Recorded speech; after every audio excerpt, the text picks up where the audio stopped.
It's going live in 3, 2, 1.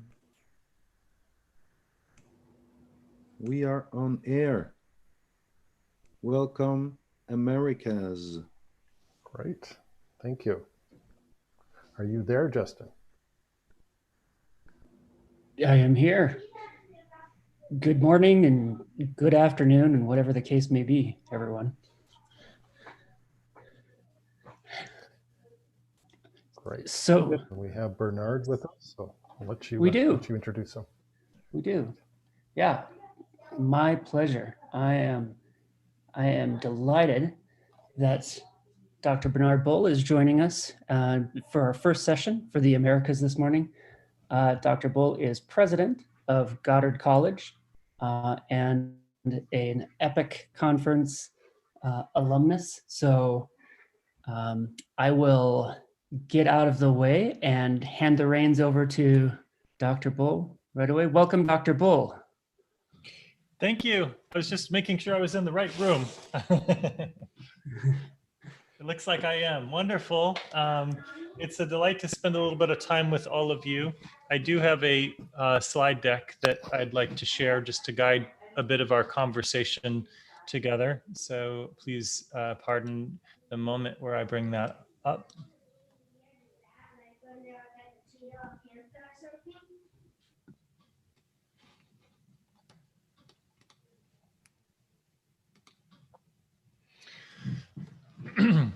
So it's a delight to spend some time with you. And today I'd like to spend a little bit of time exploring or providing some insights gleaned from the last 24 months that I've spent at a new institution. I'll share a little bit more about that institution, higher education institution, in a few moments. But the title that I've proposed is a rather lengthy one, Insights from an 82-Year Experiment in Narrative Assessment. And I'd like to provide some insights from this experiment in progressive education in the higher education space in the United States. But then I'm hopeful that we can engage in a little bit of exploration at the end around juxtaposing or placing this alongside the work of open recognition and seeing where possibilities might exist. So a little bit of context here. I'd like to begin with an exercise and just provoking our thinking for a moment. So I've provided a series of clues for all of you, and I'd like you just to ponder them one slide at a time, and then I'll ask if anyone has some guesses about what they think these clues are describing. So the first one is, this begins with subtle physiological changes to a person, oftentimes unnoticed at first. Next, we begin to see or observe signs of impaired thinking. The person finds it difficult to concentrate, to pay attention to things that were otherwise easy to concentrate on.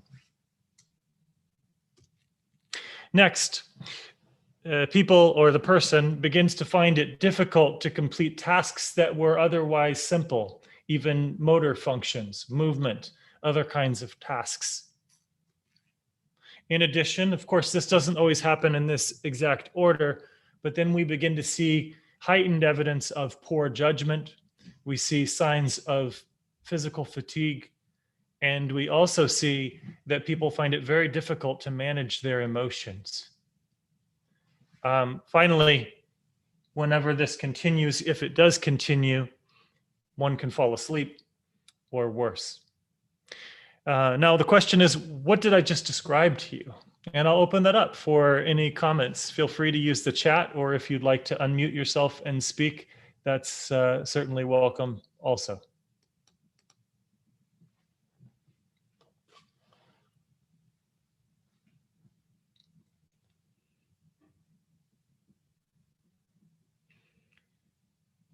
Do we have any guesses?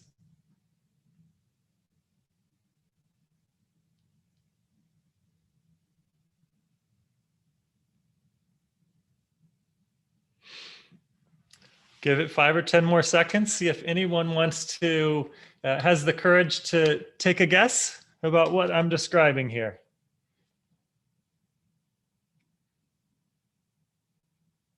Sounds like too much wine. Remote work and learning. Okay, could be. Well, in this particular case, this is what happens when one experiences a lack of oxygen in the air, or what might be clinically described as hypoxia. So why would I describe this at the beginning of a presentation on an 82-year experiment on narrative feedback? I'd like to provide a little bit of a philosophical foundation, or at least to provide some context from the values that inform some of my own work. I do believe that all scholarship is values laden, and there are values that are sort of a subtext behind what we're discussing. So in this instance, I would like to disclose some of mine. So I'd like to talk about the notion of a priority and how I'm describing it. What are the traits of something that we would call a priority? In this case, what are the priorities we have in education? What are the priorities that inform the decisions that we make with regard to credentials, with regard to education practice, with regard to assessment? By definition, a priority is that which is regarded as more important than something else. A priority is something that shapes the questions that we ask.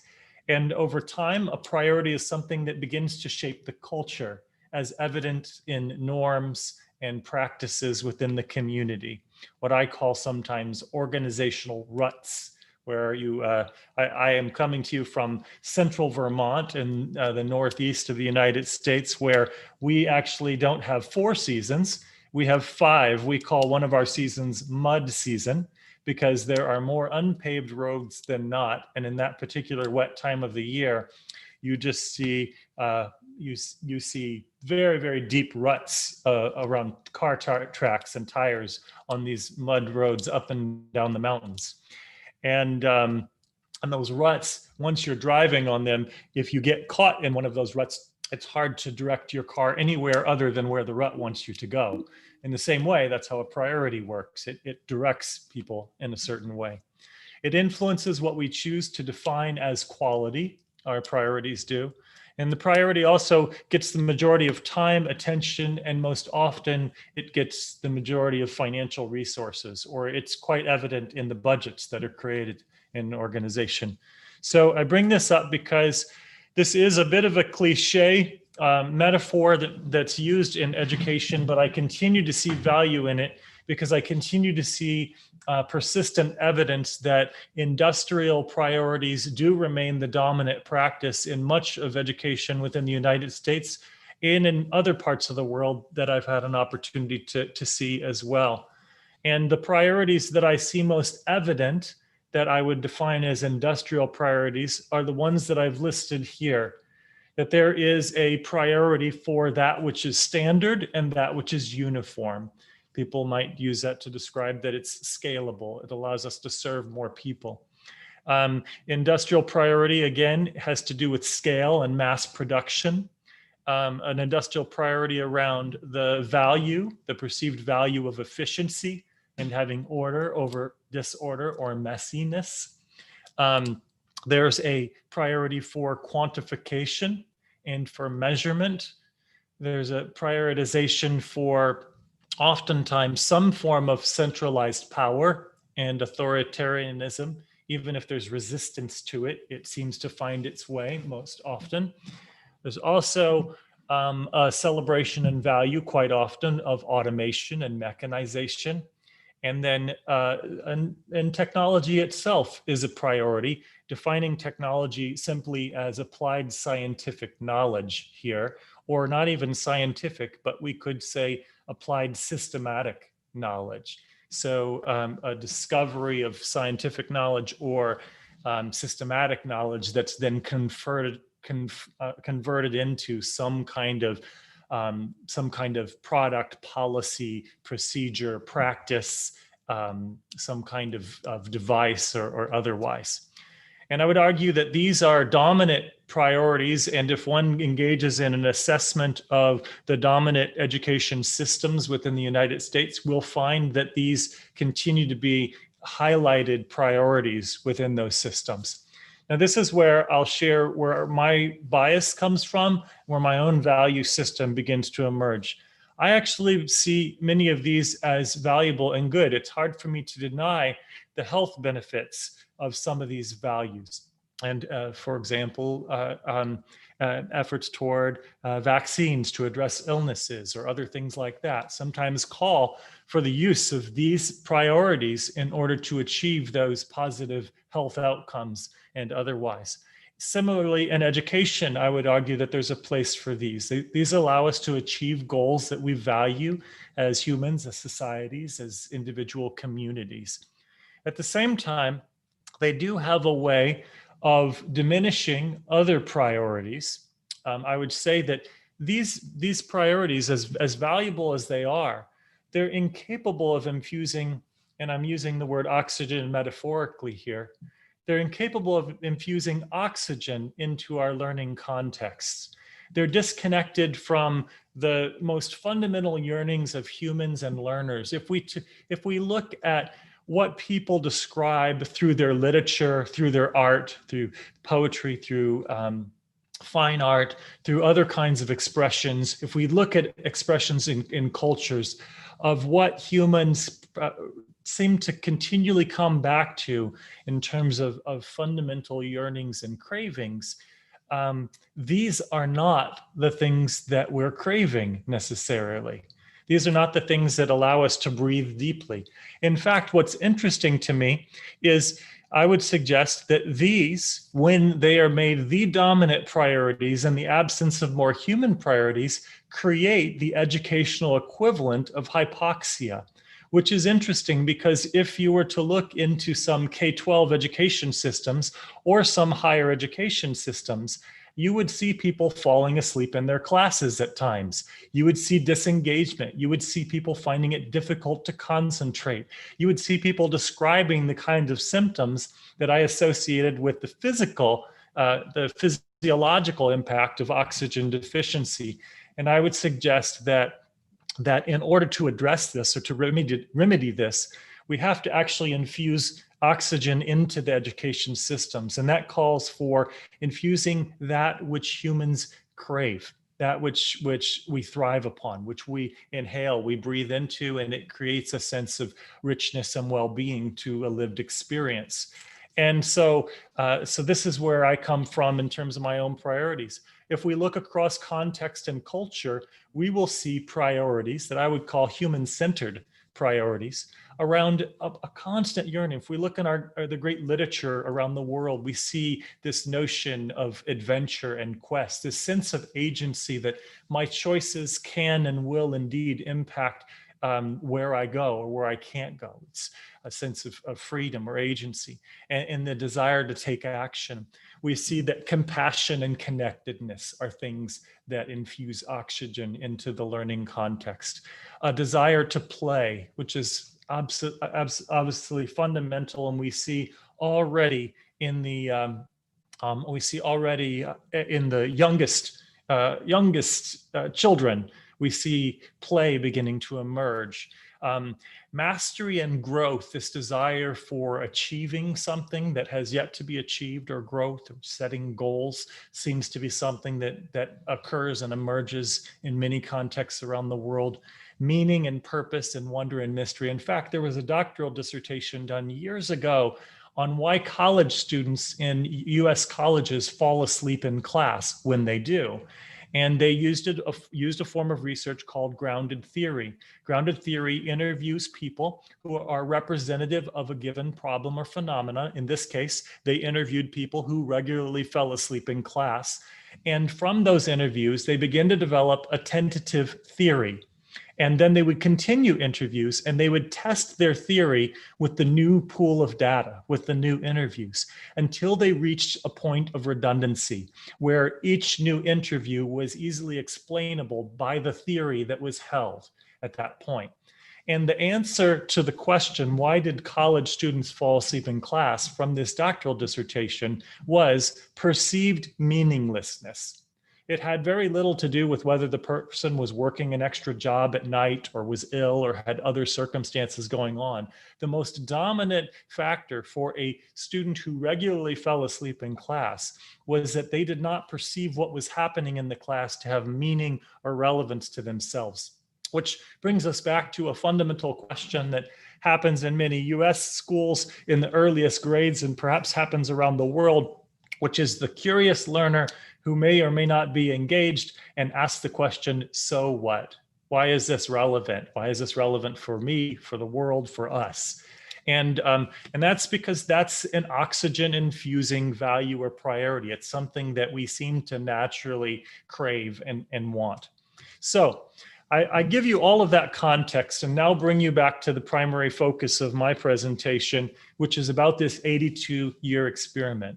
The question that I like to pose that's more framing around assessment, which is my main topic today, is there value for a humanities or a human-centered approach to feedback and assessment in contemporary education? Within the United States, the dominant forms of feedback, assessment, or validation or verification of what has or has not been learned, or gradation, would be, we see letter grades, we see competencies, we see standards, we see proficiencies. This is the kind of language that tends to be most dominant. So if one's going to a conference or a convening with others, or one is trying to become accredited by an external accrediting body, those bodies will assess them on the basis of whether or not these types of things are present. Not necessarily letter grades, but they will look for standards and proficiencies and competencies and often quantifiable approaches to assessment. Now, if we go back into history in the United States, though, the notion of a diploma is interesting. The best we can find is it goes back to Harvard University, where it had its first commencement in 1642.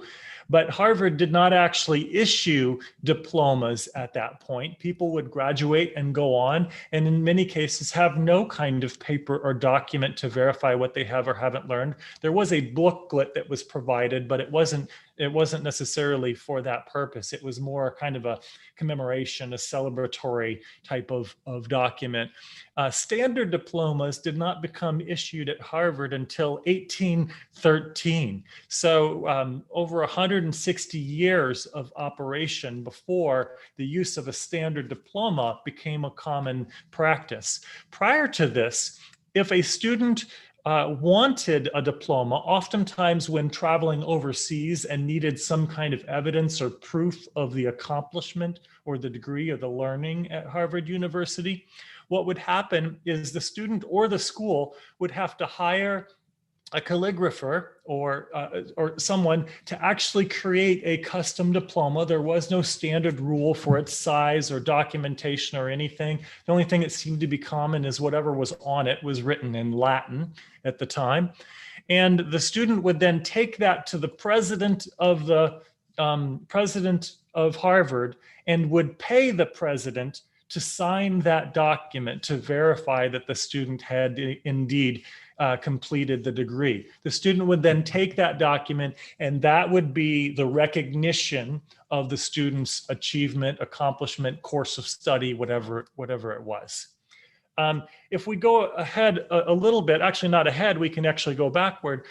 Even older than the notion of a diploma is the concept of a letter of reference or a letter of recommendation, which was, for a lot of this early history in higher education, a more important resource or document. It was a person who could vouch for or verify the learning, the accomplishment, the character of another individual. And they would write that up in the form of a narrative, a letter.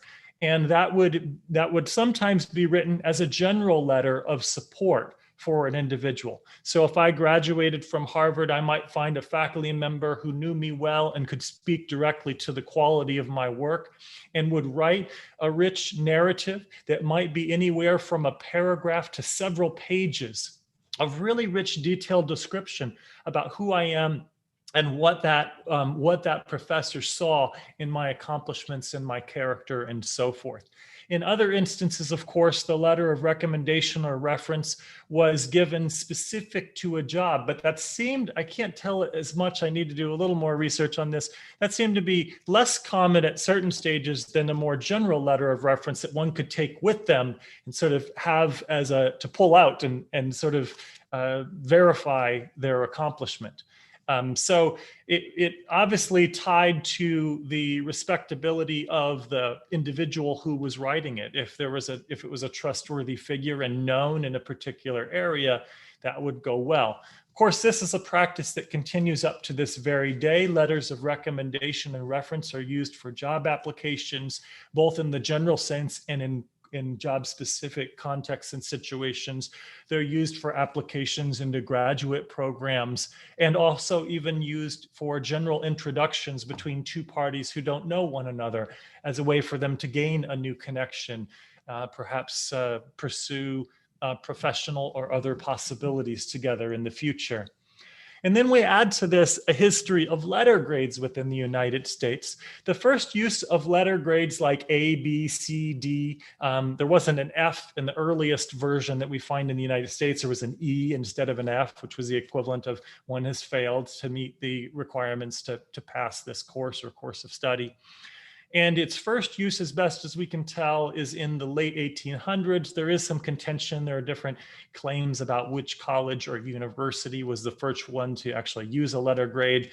And then, of course, there are also some myths, some legends about letter grades having been created in the UK by a clever tutor who wanted to save time giving feedback and came up with a letter grade system in order to shorten his time because he was paid by the student. And so if he could give feedback more quickly with a letter grade, then he could potentially work with more students and get more pay. Of course, the best I can tell, that's a myth. There's no, I don't have any strong evidence that happened. It was most popularized in the prologue to a book by a social critic in the US, Neil Postman, years ago. That's where many people seem to reference it, but it's hard to find any strong evidence that it actually did happen that way.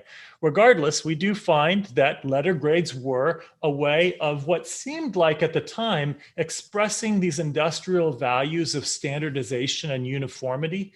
But ironically, oddly enough, letter grades never achieved a standard format within the United States. There are many different letters or numbers used from the beginning, and they continue to be used, even though A, B, C, D, and F, or the dominant letter grades, there are many alternatives and exceptions to that on different levels of schooling in different places. And in addition, there has never become a standardization of letter grades where earning an A in maths at one school, a certain level of maths, perhaps algebra 1 at one school is equal to the same level of performance at another school if they were to earn an A. So there was no sort of standardization across organizations, even though the general public to this day often thinks of them as a sort of standard indicator of achievement or competence.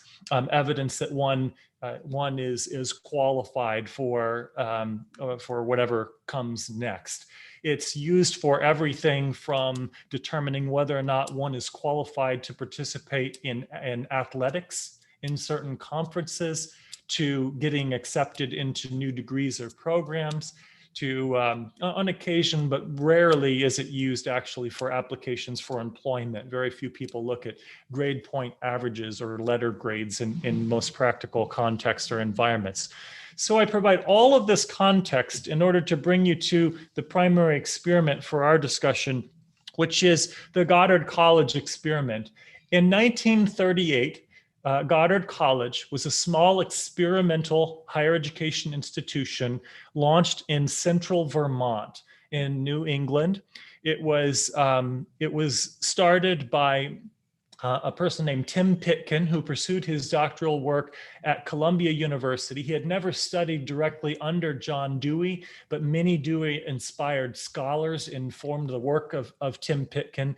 Tim Pitkin came back to his home in Vermont from New York and eventually proposed the launch of a new college called Goddard College. It was a progressive education institution, Dewey inspired, meaning that it was a vision that it would be learner driven. There would be a democratic voice. The learners would have a voice in what they learn and how they learn it. Instead of being built upon the past practices of other institutions, experience and experimentation would be the high priority. So students would actually, and there would be a blurred line between what happens in the classroom and what happens in the world. In fact, Goddard never had formal classes or courses. And from the beginning, each and every student had a personalized learning plan or a personal curriculum. Sometimes a student might aspire to engage in study of solar power for residential homes. And so the student might leave the college for a full semester and go out and learn about it in the world and come back and receive credit and recognition for it and mail back and forth. And that was happening already in the 1940s and the like.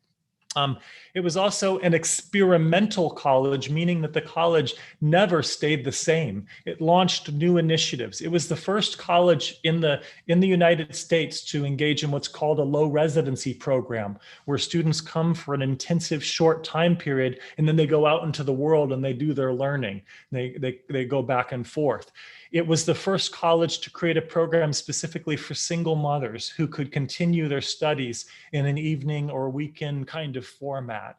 It was one of the first 10 colleges to engage in a work study program where students would engage in work to cover part of their tuition. And over time, a lot of the residential portion of the campus faded out, and it's become entirely low residency.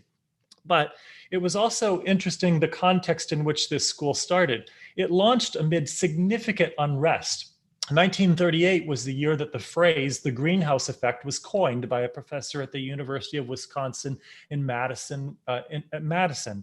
And there were serious concerns. The Dust Bowl, another serious kind of crisis in the United States, highlighting concerns around the environment. It had the highest unemployment rate on record at the time, around 1938, still recovering from the impact of the Great Depression from years earlier. There were serious and growing concerns over anti-Semitic movements and fascist movements in the West, obviously leading up to what we often now refer to as World War II. There was also within the United States a continued struggle with anti-Black racism. If you were to look at the headlines, you would see headlines about actual lynchings that were occurring, and there was growing unrest about that, and an emerging dissatisfaction that ultimately led decades later to the civil rights movement. And in addition, there were rumblings about what people described as fake news. In fact, there was one grand event in 1938 that caused people to be quite troubled. It was a radio show. And on the radio show, there was a report of aliens, of extraterrestrials attacking the world. And people were in a panic who were listening to it. It was later revealed, or it was actually revealed to have been a fictional radio broadcast based upon War of the Worlds, the what's now seen as a book, War of the Worlds. And there were serious concerns about what can you trust or not trust in the media and emerging media of its time, a dominant media, the radio at the time. So it's interesting because it grew out of a context that has some parallels to what many people are concerned about today, even though each time has its own challenges and uniqueness. It was not built upon the past practices in higher education, and again, really deeply human. And it resisted simply mimicking the past practices of other higher education institutions. So the notion was to create a college university that did not necessarily have the common traits of other institutions. And as a result, there were three dominant practices that informed the educational experience and model. The first was what I mentioned before. Every student from the beginning to today creates their own study plan. The students literally choose what they want and need to learn in a given semester. And based upon that, then the second item shows up. They are assigned one or more mentors or advisors who works with them on that study plan. The students usually then have to submit packets of work 4 or 5 times in a semester. And each time they submit a packet of work, the mentor, who doesn't do any direct instruction or teaching of courses most of the time, but the mentor will review that and give really deep, and I might even use the word intimate because it's very, very personal, very deep, personal, narrative, written feedback, almost like an academic love letter, not obviously love letter in the literal sense, but a letter that really expresses gratitude and care for the learner and also offers really detailed feedback on opportunity for improvement. That was the sole and primary form of assessment and feedback. Then what would happen and does happen to this day is that narrative feedback is combined ultimately in a culminating project. And when one gets a transcript, which for many people in different parts of the world, many people see the diploma as sort of the validating document, but within the United States, the diploma is more of almost a decorative piece. And the transcript itself, which lists at a traditional college, it lists all your courses and your letter grades and how many credits you earned for each. That's considered to be the true evidence of your completion of a course of study. And yet here, there was nothing like that. I've looked at the transcripts from the 1930s all the way to the present, and they've taken different forms. But what's constant is they will sometimes list out what's like a course equivalent, because students didn't actually take courses. Every semester was their own personalized learning plan, but sometimes they would write it out as if they were a series of courses so that it was translatable to the external world. But there was no letter grade associated. It was essentially acknowledged that they met the requirements for that course. And then after that, a transcript could be 10 or 15 or 20 pages long. And you would see this really rich narrative feedback. In some eras, you would see it semester by semester, really rich. It could be 2 to 6 or 7 paragraphs per semester of a student work. And over time, there were iterations where that was shortened, but it never got below 2 to 4 pages of really rich narrative feedback. In some cases, and at some stages, the learner actually had an opportunity to do a written self-assessment. So you would see the advisor assessment and you'd see the learner's self-assessment. And then when someone would request a transcript, that's what would be sent. It would be this really rich narrative piece. To this day, it's a terribly manual process where the registrar's office actually has to engage in piecing together all of this narrative feedback from various semesters into one beautiful, really meaningful, rich document that tells you a great deal about the learner and not only what they have or haven't learned, but it gives them this really, it gives you a sense of sort of their strengths and interests, abilities, and so forth. So I share this intriguing sort of experiment that's emerged here and continues to this day. In fact, the school has had many moments where it's so outside of the norm in higher education. It has had some struggles in the 1970s. It was at its peak and part of the counterculture movement. It did struggle whenever the online learning movement began to emerge. It started to lose enrollment. I actually came as president 2 years ago, and it was on the brink of closure.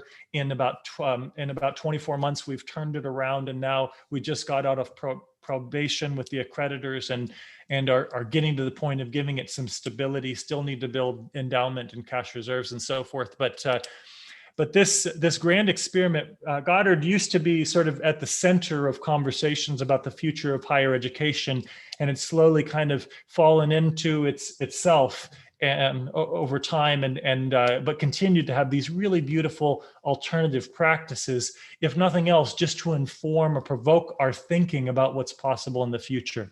So let me offer 7 insights, and then we'll hopefully have some time for question and answer.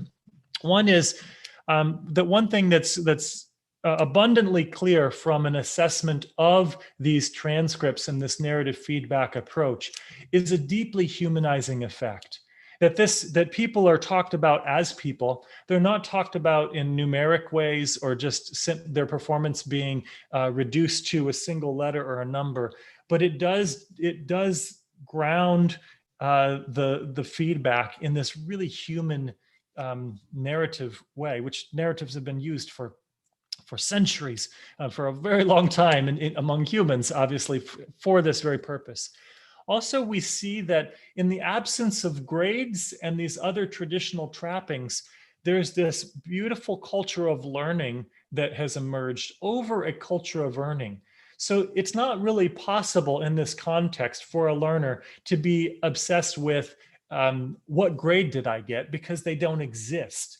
Instead, this approach or this model forces both learner and faculty to put their attention on the quality of the work and what is emerging in terms of a learner's performance and growth and capabilities and so forth. Again, talking about it in very human ways.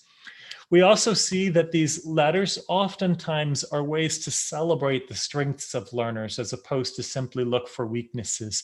And so we see that the actual form of getting narrative feedback in a regular way, 5 times a semester, but then also at the end of the semester and then cumulatively on the transcript for their course of study, it has a way of building a kind of confidence and competence so that learners have greater self-awareness of their strengths and their limitations.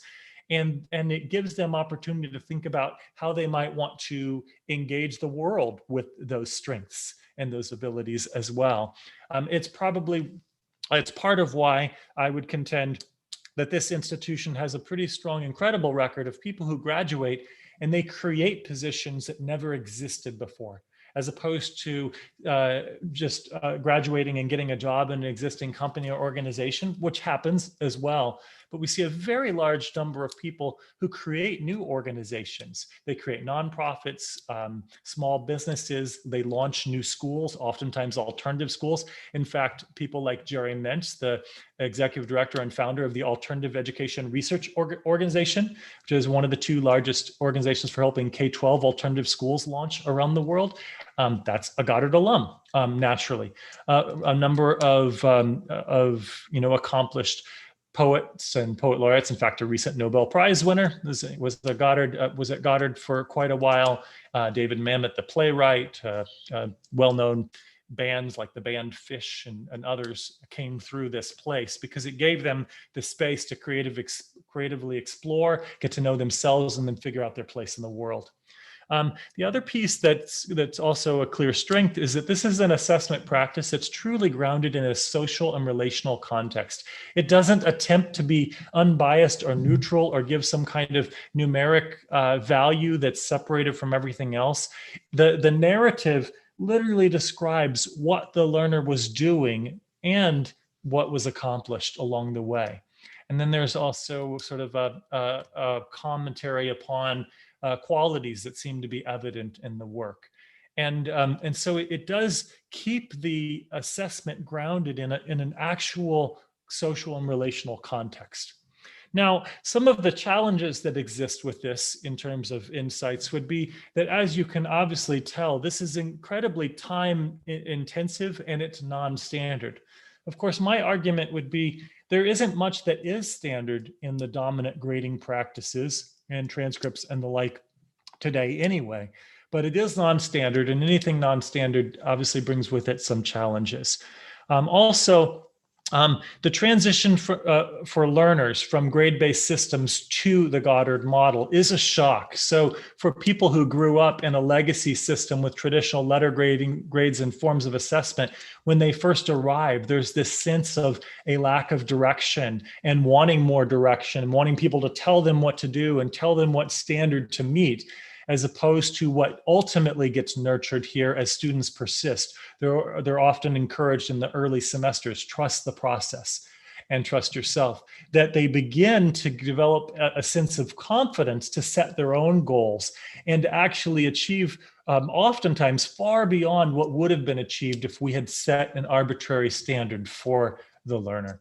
And then finally, but again, that transition is a sizable challenge because it has at times led to a problem with retention if the students aren't nurtured well in those early semesters, although today the retention rate is quite high, higher than most comparable organizations. And then the third is sharing and communicating evidence of this learning with other education institutions proves itself to be problematic, because most other education institutions are looking for some kind of numeric assessment. They want to see a grade point average or something else.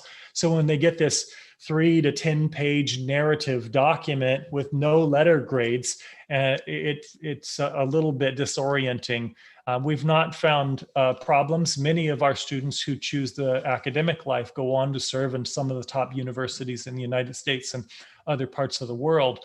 But oftentimes it's tended to be in more creative spaces, writers and poets and so forth, where their written work and their portfolio has a lot of value.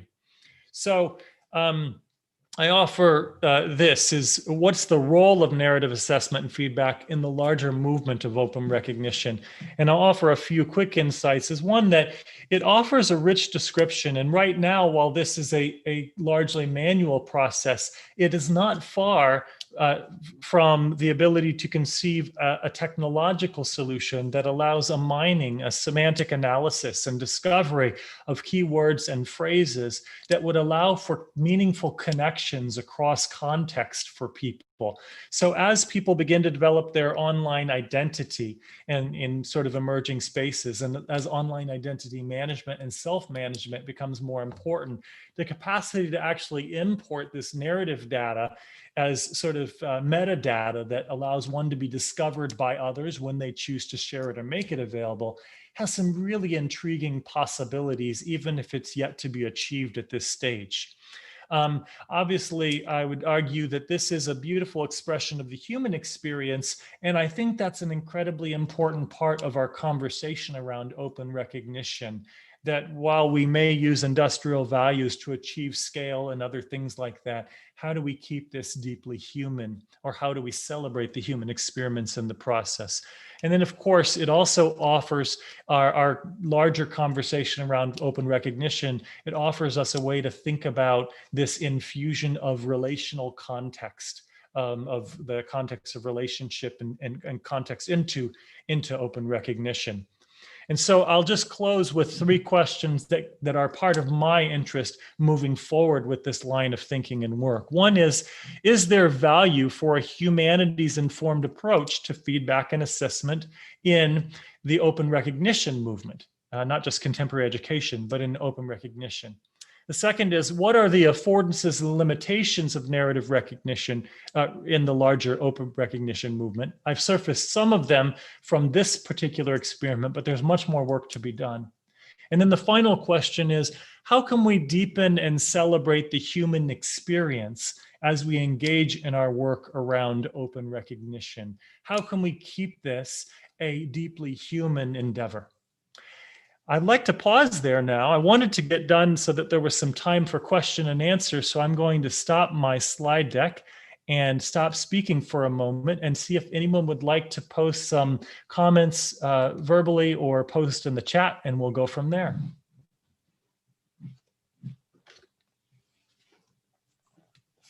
Hey, Bernard, this is Nate.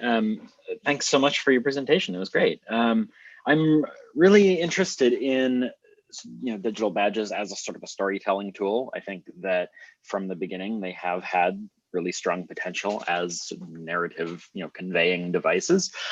Right now, though, in the digital credentials market, there's a really strong demand for badges that represent skills and to make this sort of like skill recognition very transferable from education into employment. And also, I talked yesterday a little bit about how doing a skills focus where recognition is essentially binary on do you have a skill or not can create like some opportunities at scale of being able to understand someone's skill history and their personal skills gap against a job profile, use cases like that potentially could be powerful. That is a lot of adopting some of this language of the industrial approach to learning and employment that you're talking about. And so I wonder, do you think that we should try and uphold the narrative tradition as a really strong sort of complement to some of these other skills approaches, or are there ways to try and like weave them together? Sure. So I would say that from a priorities perspective, obviously I can have my own agenda. We can each have our own set of values, but there's a really strong industrial value set that continues to be a push in terms of workforce development and so forth. And I'm not anticipating that's going to diminish or disappear. But I will say within the context of this really deeply human narrative feedback, there's ample opportunity for it to be augmented with badges and other sorts of credentials, which we're actually having early informal conversations about in some pockets of the college right now.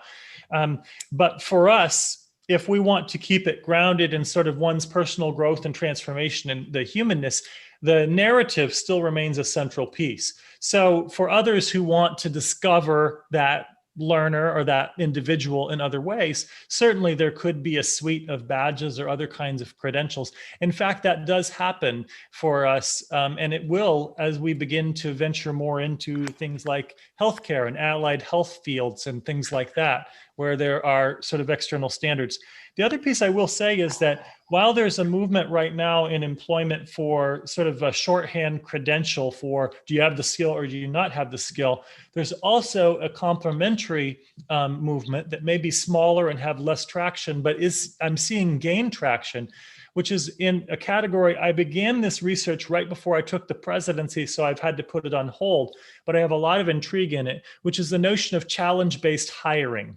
So the notion of challenge-based hiring being that some would call it a form of gamification and the like, but literally creating a series of steps or levels whereby one introduces themselves to a hiring entity or organization, and the organization gets to know them. And they literally do that in the form of some kind of narrative exchange through video and other things like that. And it's challenge-based hiring because one's former credentials have little or less value in terms of the final hiring decision. Instead, they go through the challenges and they make it through level 1 if they meet sort of minimum level criteria as evidenced by their interaction. And then they go on to sort of level 2, almost like it's a game. And maybe on level 2, they're creating a video that responds to some kind of problem or scenario. Then it takes them to level 3. Right before taking this job, I actually worked with an individual briefly, and he, and this kind of speaks to this person's lived experience, but he has a personal jet and was looking for a pilot for this jet because he travels personally this way a lot. And he had worked out a challenge-based hiring process to find a pilot who met his values and priorities. And obviously the person needed to be a licensed pilot. That was a non-negotiable credential. But beyond that, he was interested in how does this person make decisions about inclement weather and whether or not to fly, because that had impact upon his work environment. And he created a series of scenarios through which someone might work. So for me, that seems like more of a narrative exchange. And I'm kind of intrigued in some of these kind of alternative practices that haven't gained quite as much traction. Obviously, Markle, the Manhattan-based think tank, has invested some money I forget what's the name of the group in Colorado, that's also interested in some alternative pathways to hiring that's not dependent upon credentials. Oftentimes finding that, for example, someone who worked in a circus for 4 years might be incredibly qualified for a office employment and thrive better in that work environment than someone who has the what might considered to be the more natural credential, like associates or bachelors in business. And they're experimenting with some of that work. So I kind of talked around your comment and question a little bit, but hopefully I got to some of it. Yes. Go ahead, sir. Okay. Thank you very much, Bernard, for your talk. And my first iteration would be to say, you don't need no stinking badges. Because what you have described is a recognition process. So recognition is there. And the first use of badges we see is to, as a remedy to a sickness of society, a lack of recognition, and we see the badges as a means to correct that, to try to address it. So why would you need badges in a place where recognition is at the center? Because the onus of recognition is on the person who is writing. you are free to learn, but you have someone who is here to recognize you and to write the narrative and I think this is absolutely beautiful as what you described. So I would say, first, we don't need badges. Now, if you want absolutely to have badges, I would say what we're looking at as badges is as a way of documenting practices. And we forget the terms of evidence or criteria or all the things that are connected to diploma and the old way of thinking, but just as a way to document, simply document your pathway. And you don't document it for the assessor, you don't document it for the rest of the world. Basically, you are like an explorer and you are making an inventory of the world. And you are building your own encyclopedia. And this encyclopedia is for you, is for the rest of the world and not for your teachers. Yes. So what would interest me is if we have this narrative feedback at the center, there may be the opportunity for badging after the fact as a form of discoverability for new audiences or contexts. So if the narrative feedback is at the center, there may be opportunities where, for example, we have a lot of people working in sustainability and they develop some pretty incredible, very concrete skills in terms of sustainable farming practices or battery-based solar panels or other solar panel work or other kinds of things like that. In some cases, it may be that there are communities or contexts in which they work where a badge recognition for that particular skill set along the way might make them more discoverable. And that part does intrigue me, at least to explore it.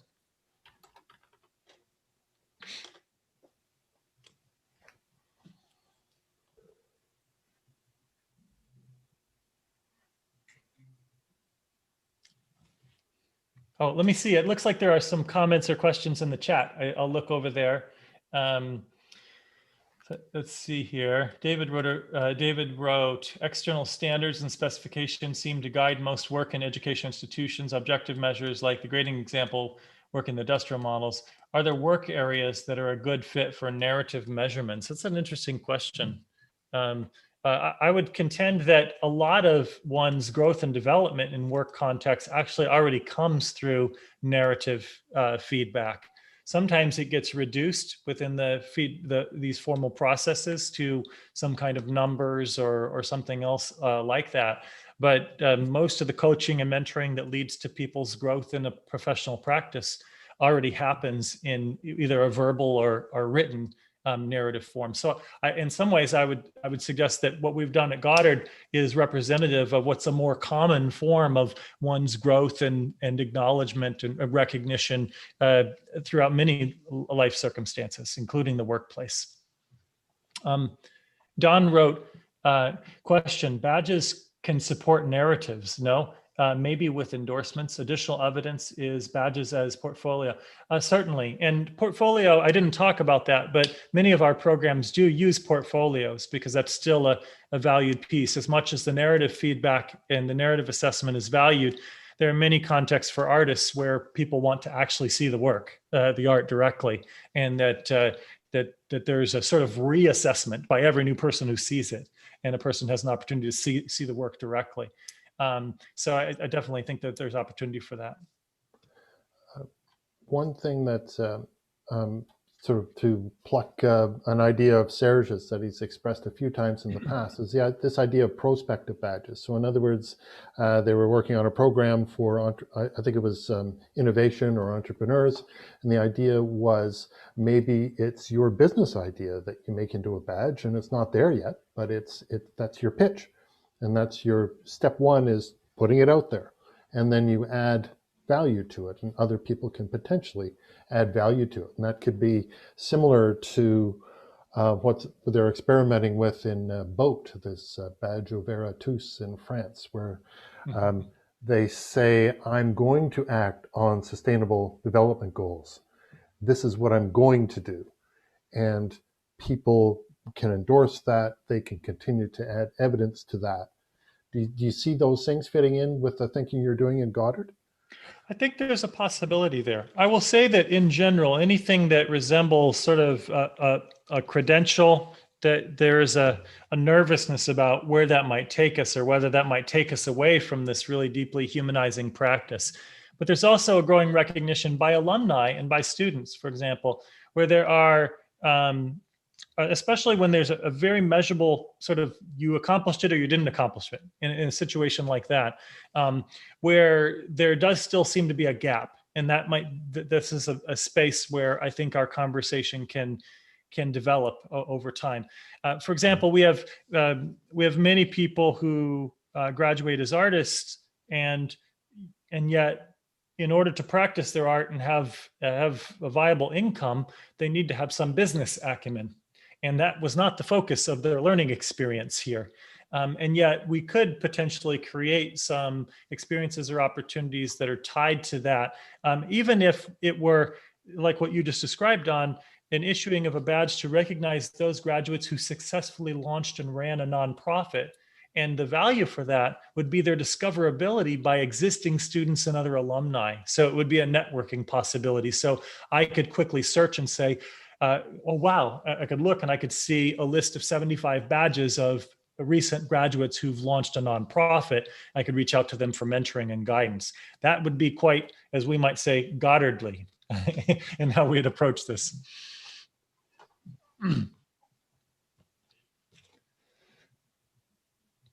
Well, I think we're just about at time here, but this has been a delight to just test this out with all of you. I'm here at Goddard I came with the intent goal of trying to save a school I did not want to see disappear. I have no idea how long I will be here or not, but it's been an incredible joy. And it's exciting to actually be able to share some of these insights in a formal way like this, and to get a little bit of initial feedback. Well, Bernard, Justin, you go ahead. Yeah. Oh, I didn't really have a comment. I was actually just laughing at the badge for school saving. Yes, I agree. Well, thank you very much, Bernard. You've given us a lot to think about, and this notion of narrative, I think, is really powerful.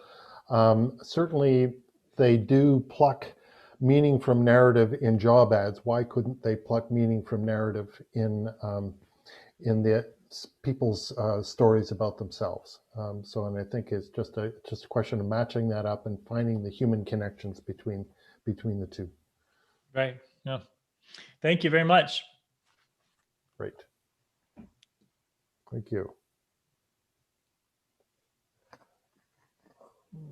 So we're going to switch gears now and move to the UNESCO Institute for Adult Learning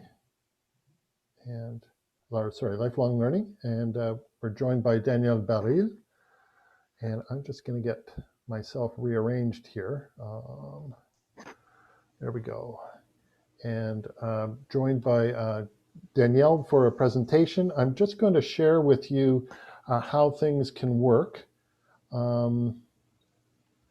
We're going to be using the next 90 minutes, and it's essentially going to be a presentation, followed by an interactive session, followed by a sort of a summative discussion. And we have some panelists that have agreed to join us for this, but we welcome others to do so. So there's the agenda laid out here. Danielle will be presenting for about 30 minutes, or actually 20 minutes. I'll do a bridge presentation. Basically, he's talking about lifelong learning. I'll be attempting to bridge lifelong learning to open recognition. And then we're going to do a variation on something that Serge and his confrères call badge cuisine. We're doing an excerpt of that. And then coming out of that, we'll have a panel discussion, and we're honored to be joined by David Porter from the Commonwealth of Learning, formerly of eCampus Ontario, to help summarize this along with Serge and myself and the rest of you. So without further ado, Danielle, I can do one of two things for you. That is to basically share. I can just allow you to share. That's probably simpler, and then people can. Well, I will share it since I'll I'll do a quick overview. It'll be easier for me to just shift. Okay. Great.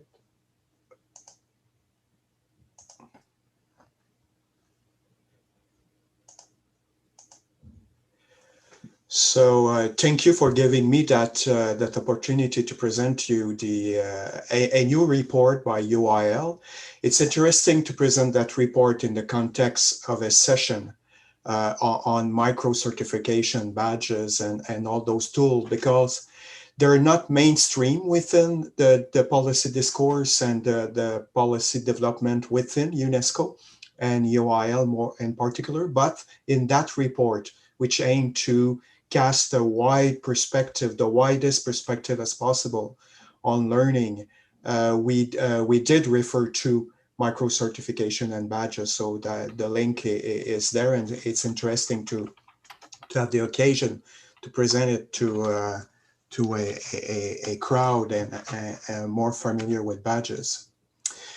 Just the context of that report: every 25, 30 years, UNESCO embarked into the production of a vision document.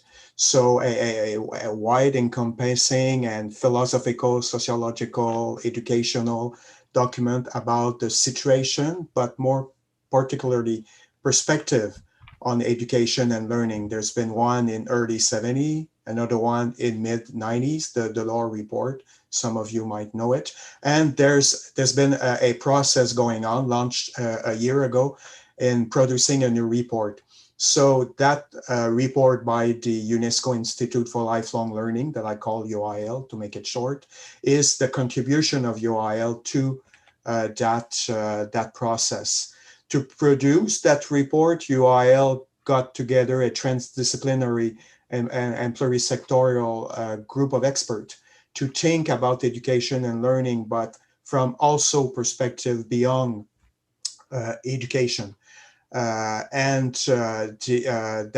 group worked early spring, and the report was published in September.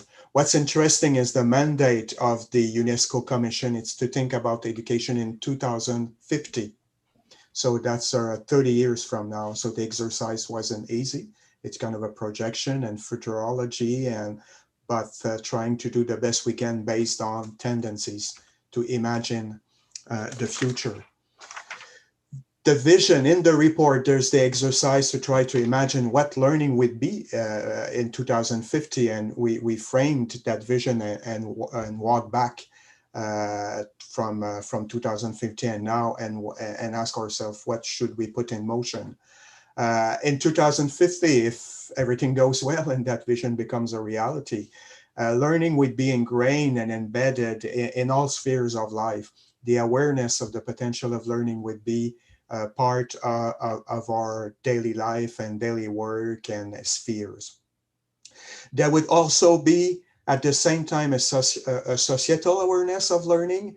We would be within learning society, not only society that coordinate learning resources, but society that are reflexive and are learning from what happened within the social life, positive and negative. But individual also will view themselves as lifelong learner and have that reflex, not only to subscribe to a formal class, but also just to learn what they need to know as a matter of fact and as a reflect and as part of a life as walking is. And that vision of learning would encompass not only institutional learning, but non-formal learning and formal learning, and basically every learning modality and possibility. For that to happen, we would need a profound cultural shift, because even if lifelong learning is a slogan and is a rhetoric that's part of policies and it's part of government discourses and it's part of most of us understanding, there's still a challenges of implementing such a vision.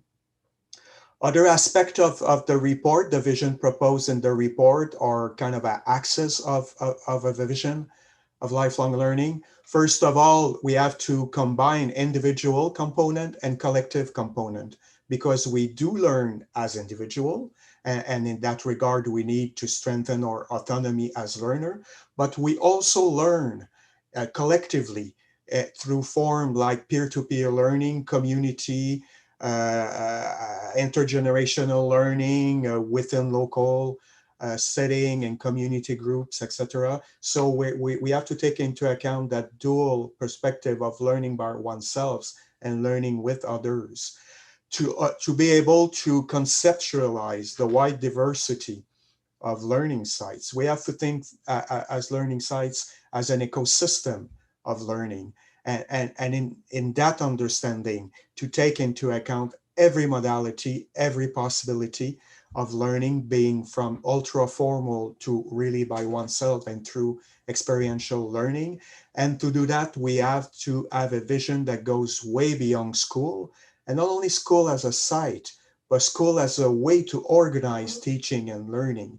We have to widen our understanding, but also as in terms of culture, to go beyond that cultural understanding that learning is an ongoing process from kindergarten to post-secondary, and go beyond school and take into account that every adult, every individual is learning every day through a multitude of occasion and through a multitude of way of learning, from walking in a city, just learning to understand the social dynamic by ourselves, experiential learning, to reading, consulting, tutorial, etc., etc.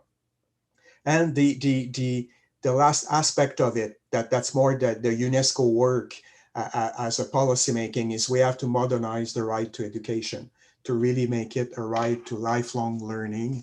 And that could be quite a transformation of the normative legalistic framework of learning.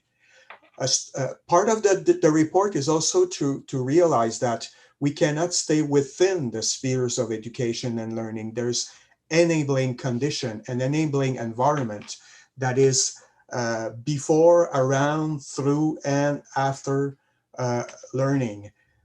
In the report, some of the facets that were put at the forefront of that enabling environment, necessarily there's that equality and anti-discriminatory perspective typical of UNESCO. That's important because there's dimension beyond education that could limit somebody's ability or possibility to learn and not only go to school, but with social capital to be comfortable as a learner, to use resources available. Money was part of it. Technology was front and center of our discussion. It's a huge aspect right now, from what badges could offer through learning management system to platforms, through learning digital skills. So all those perspectives was taken into account in our discussion, and different aspect of policy, more particularly a strong posture favoring inclusive education, need-based planning, and a common good and social good perspective. So yes, there is a market, a lifelong learning strong market that's mainly individually based, but we have also to reposition the state, to have a new understanding of the role of the state in society and in learning in particular. So there's a full aspect of a dimension of the thinking in the report that tried to reposition the state within a really widening universe of lifelong learning. What's more interesting, and I'll overview them a bit more in detail, are the 10 recommendations. The working group not only tackled the vision perspective of lifelong learning, trying to envision learning in 2050, but did not stay only at the philosophical or futurology dimension of thinking, but try to encapsulate action point that would have to be put in motion right now in the decade ahead for such a vision to concretize itself in 30 years from now. So you will find in the report 10 action points. The first one is about a holistic understanding of lifelong learning, and I underlined it previously. We have to view learning in all its diversity of learning site. We also have to strengthen learners to be able to manage their own learning and to go beyond learning to learn, but to be competent. As a 21st century learner who has the ability to manage one's own learning biography, learning trajectory, and understanding one's learning needs, and understanding the wide field of learning possibilities and educational offer, and be able to select and negotiate according to one's learning style and condition. So that holistic understanding was a big part, including recognition, validation, and accreditation mechanism. And that's where badges fit in that vision, to have a wider also perspective of the site, recognizing learning beyond school, and the tools available to do so, including badges.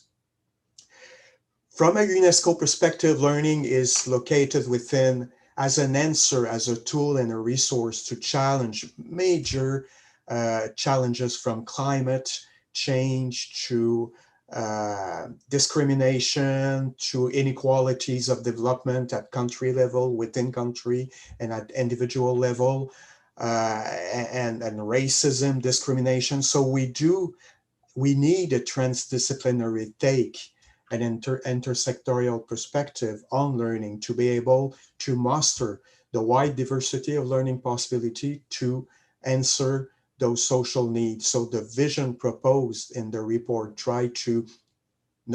call for going beyond the sphere of education in understanding the challenges in front of us.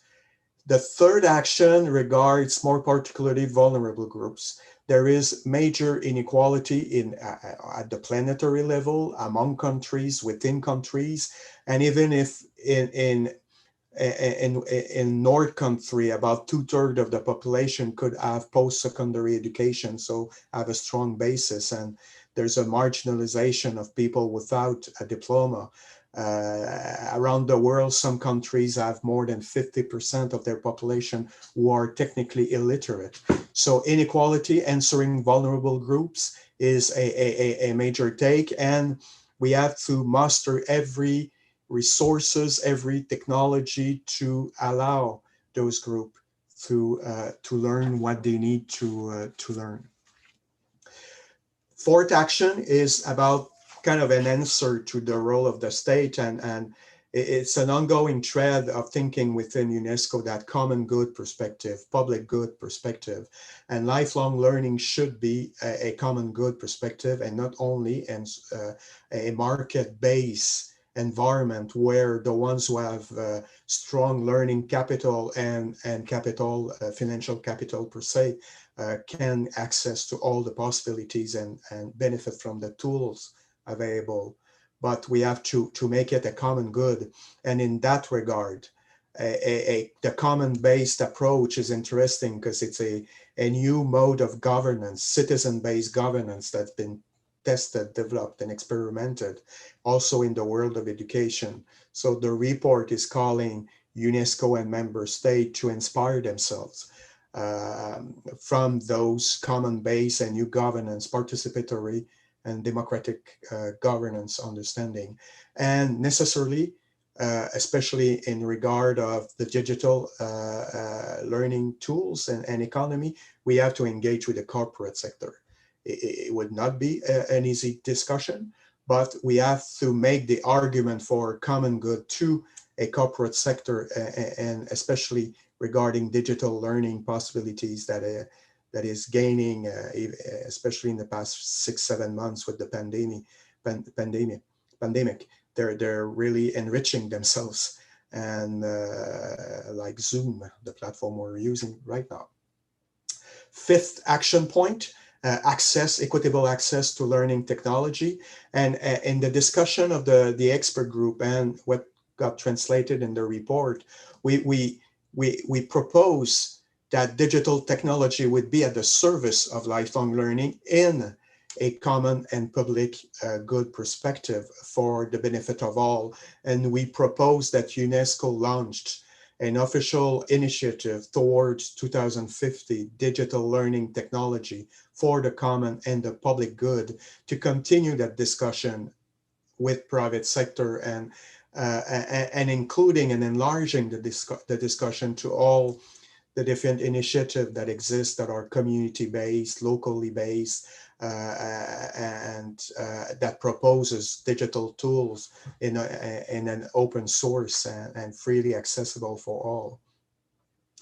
The sixth action is more how school, university have to transform themselves to become truly lifelong learning agents, and go way beyond offering MOOC and distance learning to really be an actor, an agent of lifelong learning, and offering from programs, long program to micro learning to accreditation, etc., etc. The collective dimension of learning was interesting also in the report, because there's a new learning sites, citizen learning from each other through digital platform or through other means. And there's not only schools, there's not only the internet, but there's people in a peer-to-peer perspective learning from each other. So that collective dimension has to be part of our understanding and construction of a culture of lifelong learning from now till 2050. Local and municipality-based lifelong learning initiative are important. And for those who might not know, there is within UNESCO a global network of learning cities. There's hundreds of cities part of the network, and it's a very vibrant network, and mayors are assuming a strong leadership in their countries and within the network to create a lifelong learning culture. So they are a new agent, they are interesting. They're not a classic and traditional agent in the sphere of education, but they can muster not only they can coordinate school-based resources on their territory, but they can also assume a leadership, a cultural leadership, and become learning cities and reflexive cities. 9 action point, the world of work necessarily is major. And in the report, we tackle some challenges that should be faced and go beyond episodic learning. Enterprises, businesses have to make the shift towards a culture of learning and capacity development that goes beyond scheduling classes once in a while to answer really specific need, but really to be into professional development. And the last one is a major challenge to redesign lifelong learning as a human right. Right now, the Universal Declaration of Human Rights of 1946 affirm a right to education, but that's mainly understood as school-based, youth-oriented, and literacy, more or less, basic education, fundamental education for adults. Right now, we are in a totally new universe, not only just in regard of the public good. The state is not only the only actors, individuals who share freely their knowledges to others in perspective with the learning intention are also a tool, resources, part of the infrastructure, the public infrastructure. And there's a private market. And so we have to modernize and redesign that universal right to education to make it a lifelong learning right. In conclusion, there is in the report, the project we're proposing, it's really building a learning society, but go beyond the slogan, because right now a learning society, we're even talking about a learning planet, is kind of a slogan and a rhetoric and an aspiration. We have to take concrete steps to create from now till 2050 a learning society where learning would be as central to a society as roads are, as sidewalk are, as buildings are, as homes are. So we really have to move concretely, and after 40 years of talking about lifelong learning, to really make it a daily reality for people. And that cultural dimension is fundamental.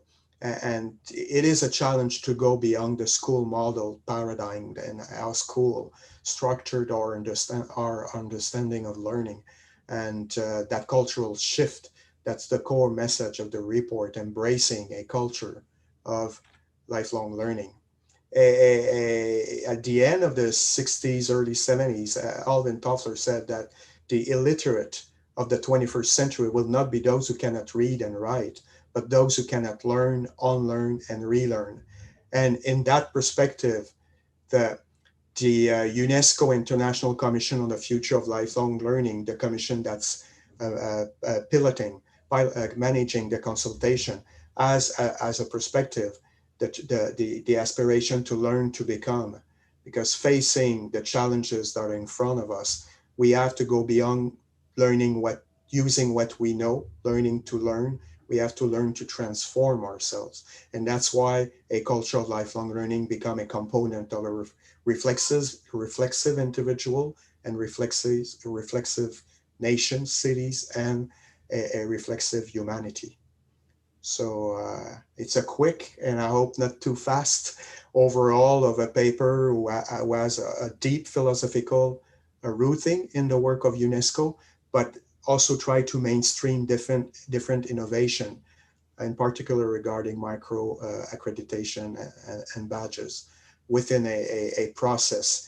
And to finish with that, the report is the main audience of the report are government, member state. So bringing that wider message to them is strategic and important. Thank you, Don, for that time. That's great. Thanks very much, Danielle. And you're right on the 20-minute mark, so that's excellent. Apologies for not introducing you properly. I tried to do that in the chat while you were talking, hopefully not in too distracting a way. I'm going to try and make the transition now from lifelong learning to badges and micro-credentials, so we'll see how that works. Does everybody see that? Okay. So basically, this is just reproducing Danielle's one of the slides from Danielle, and I'm going to use this as the basis to make the transition. So if we look at things like the holistic character, recognizing the recognition of learning, learning technologies, collective dimension, and switch our focus to say, what about learning that's not just about you, but what about learning as a way to enable you to actually do things in the world, i.e. to make a positive impact on the world? And that's what I'm calling learning with purpose. So sustainable development goals, we're starting to hear about them more and more. Danielle has already mentioned the learning cities. That's depiction of that there. So quality education, obviously that's a very important sustainable development goal, but there are many others that are really bothering us, and a lot of them have to do with human justice, a lot of them have to do with underserved populations, populations at risk, environments at risk.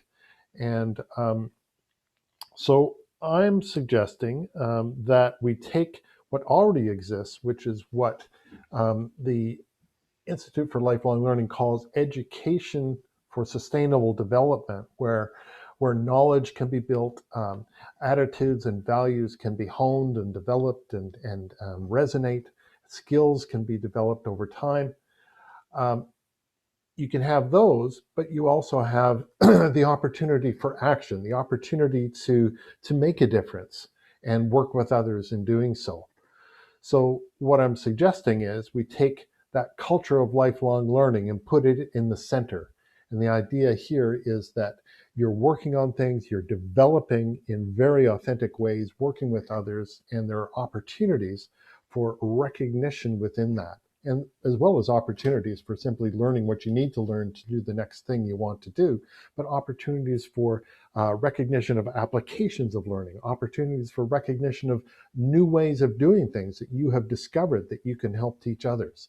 So that's what I'm trying to set up here in terms of lifelong learning for sustainable development with recognition as the glue.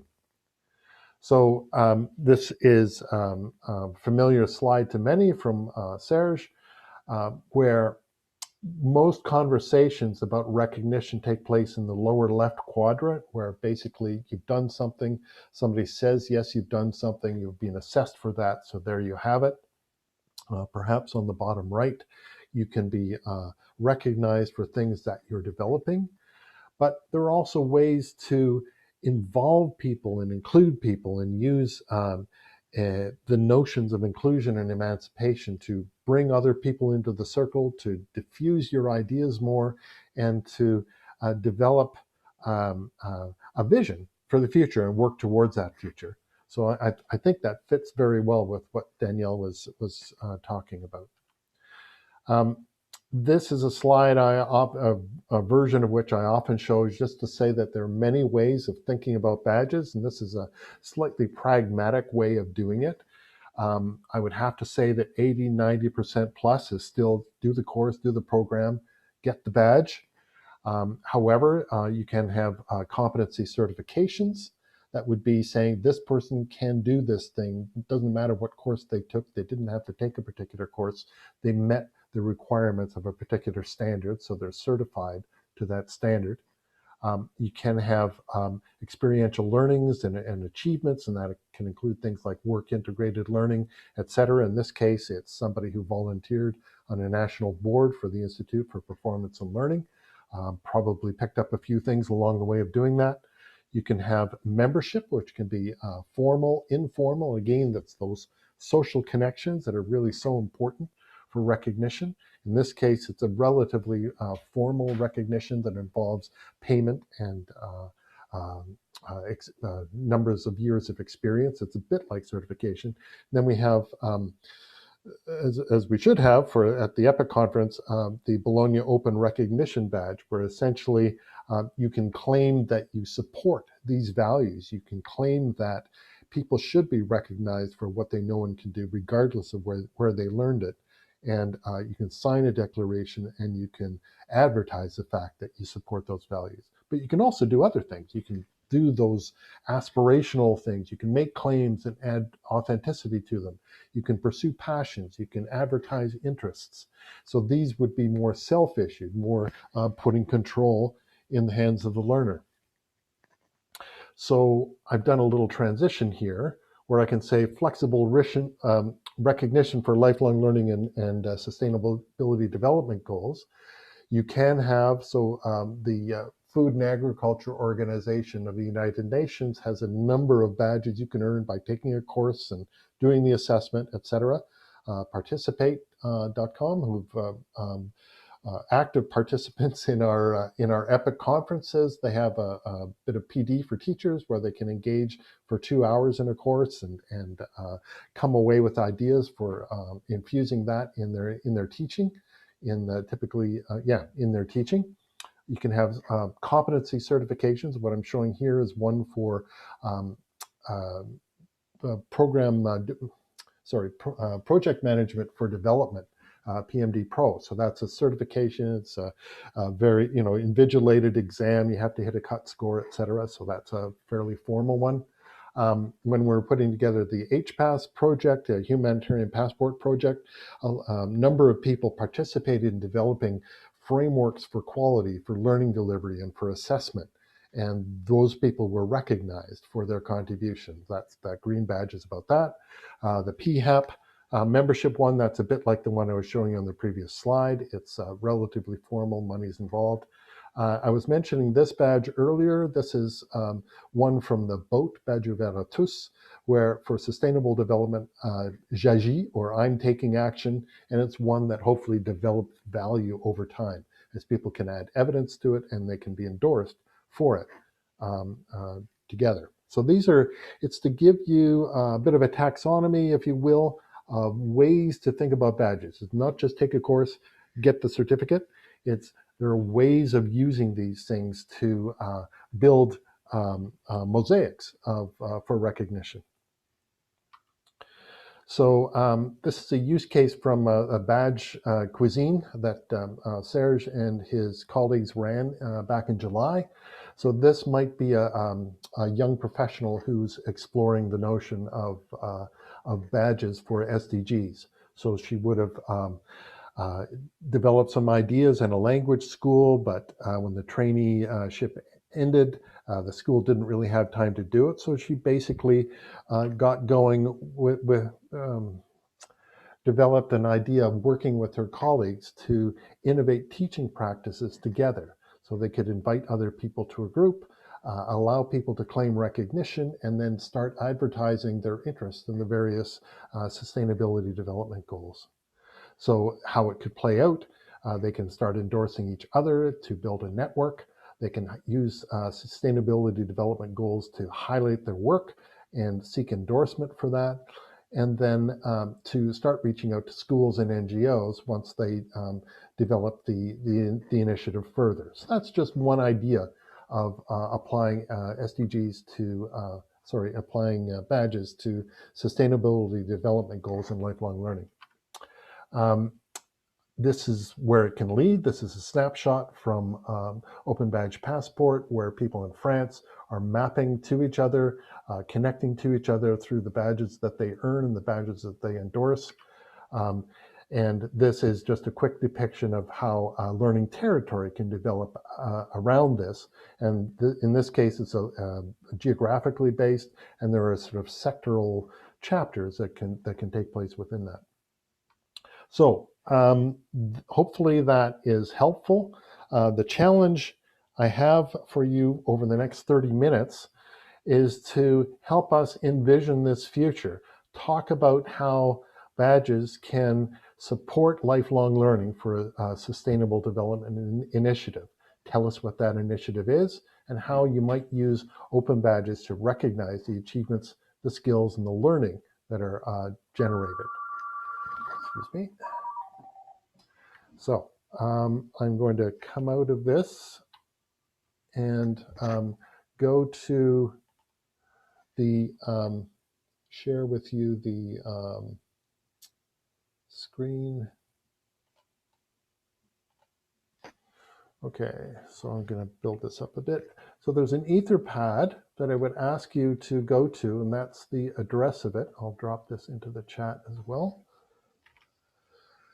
And hang on.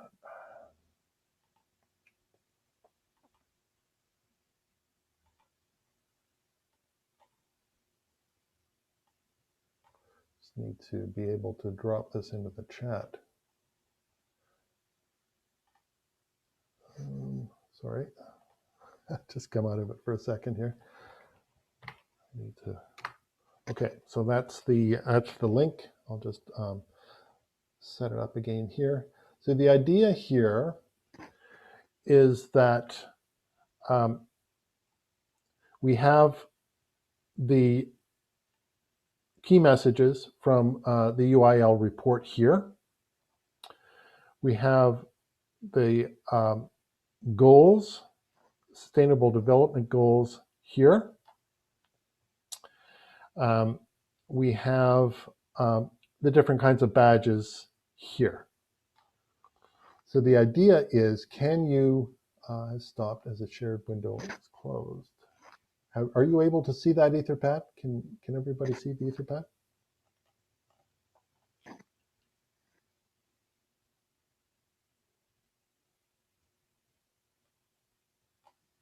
Are you with me? I can't hear. Yes, I'm able to see it, Don. Okay, great, thanks.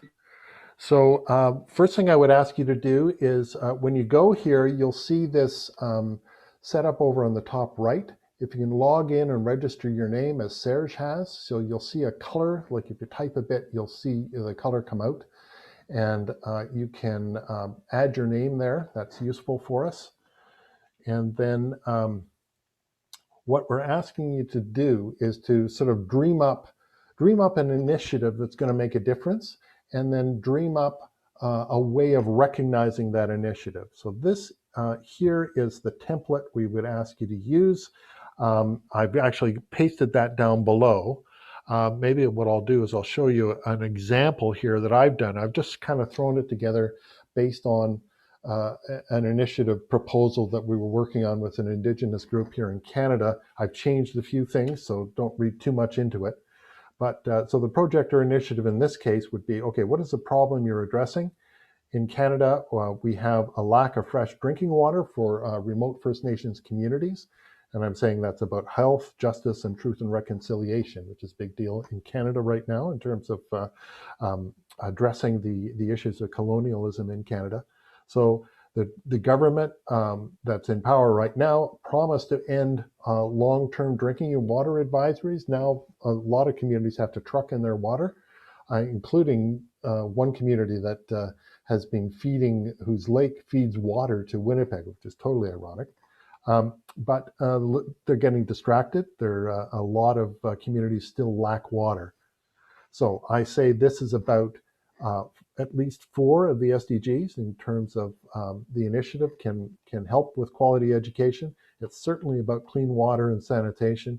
And in a sense, it's about peace, justice, and strong institutions because it's about truth and reconciliation with the Indigenous communities in Canada. These are other ones that it could touch on. And I just copied down from above to do this.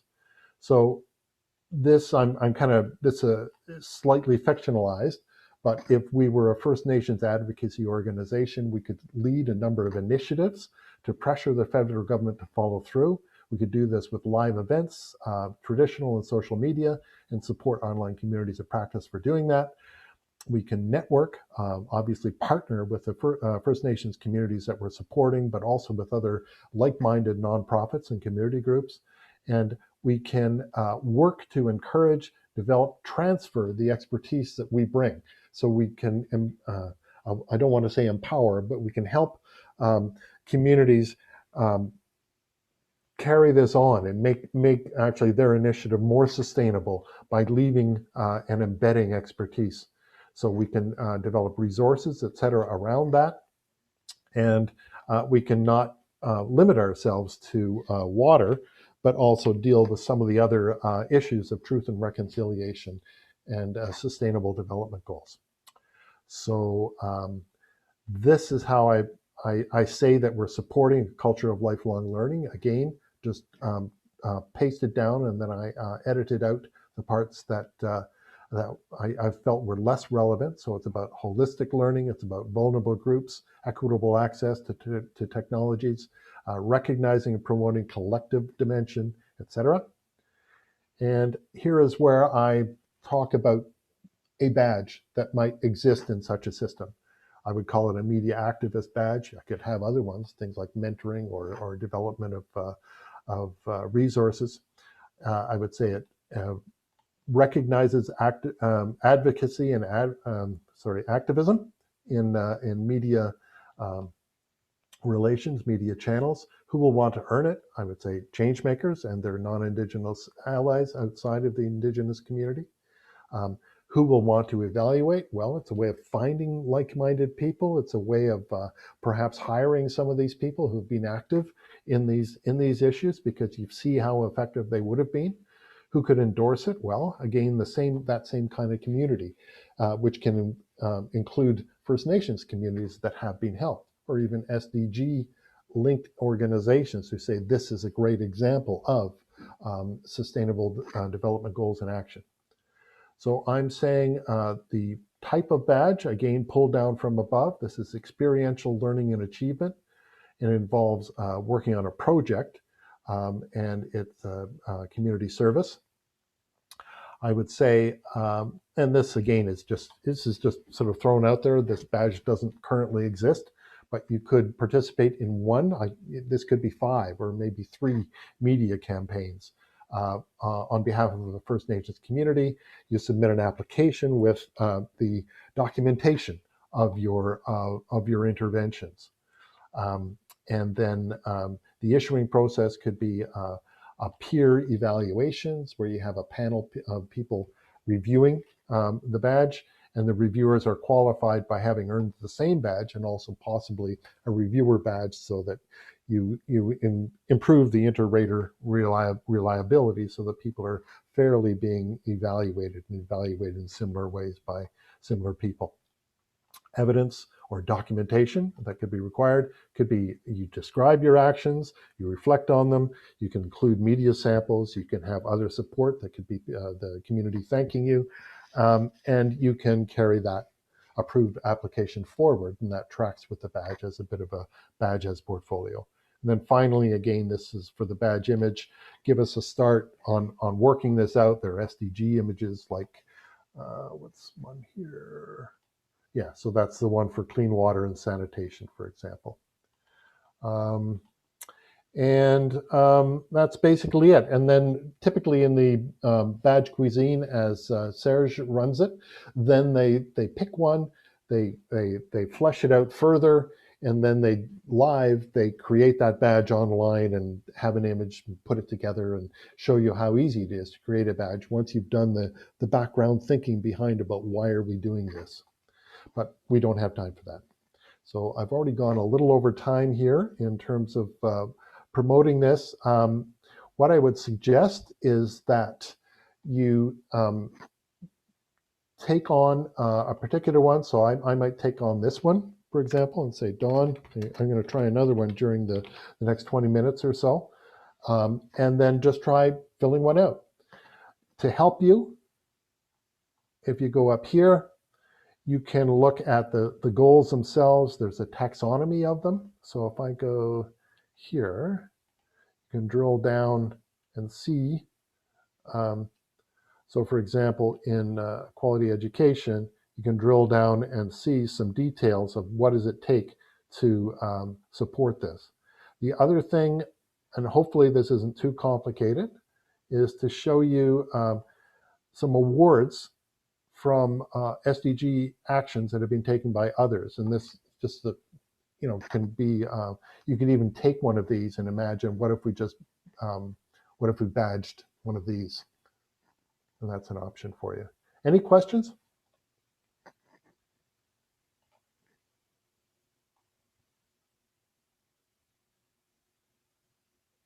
Any thoughts?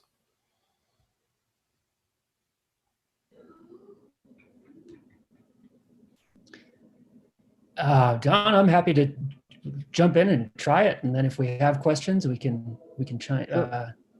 Yeah, speak up. Okay, so it's basically a land grab. You grab a profile. There are 10 there. That should be enough for the crowd that we have with us today. The option is you could watch what somebody else is doing and then maybe contribute to theirs. I don't see anything wrong with that. So just to see, you've got there now, we've got, 6 people. So I'm going to start working on mine.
So just checking in.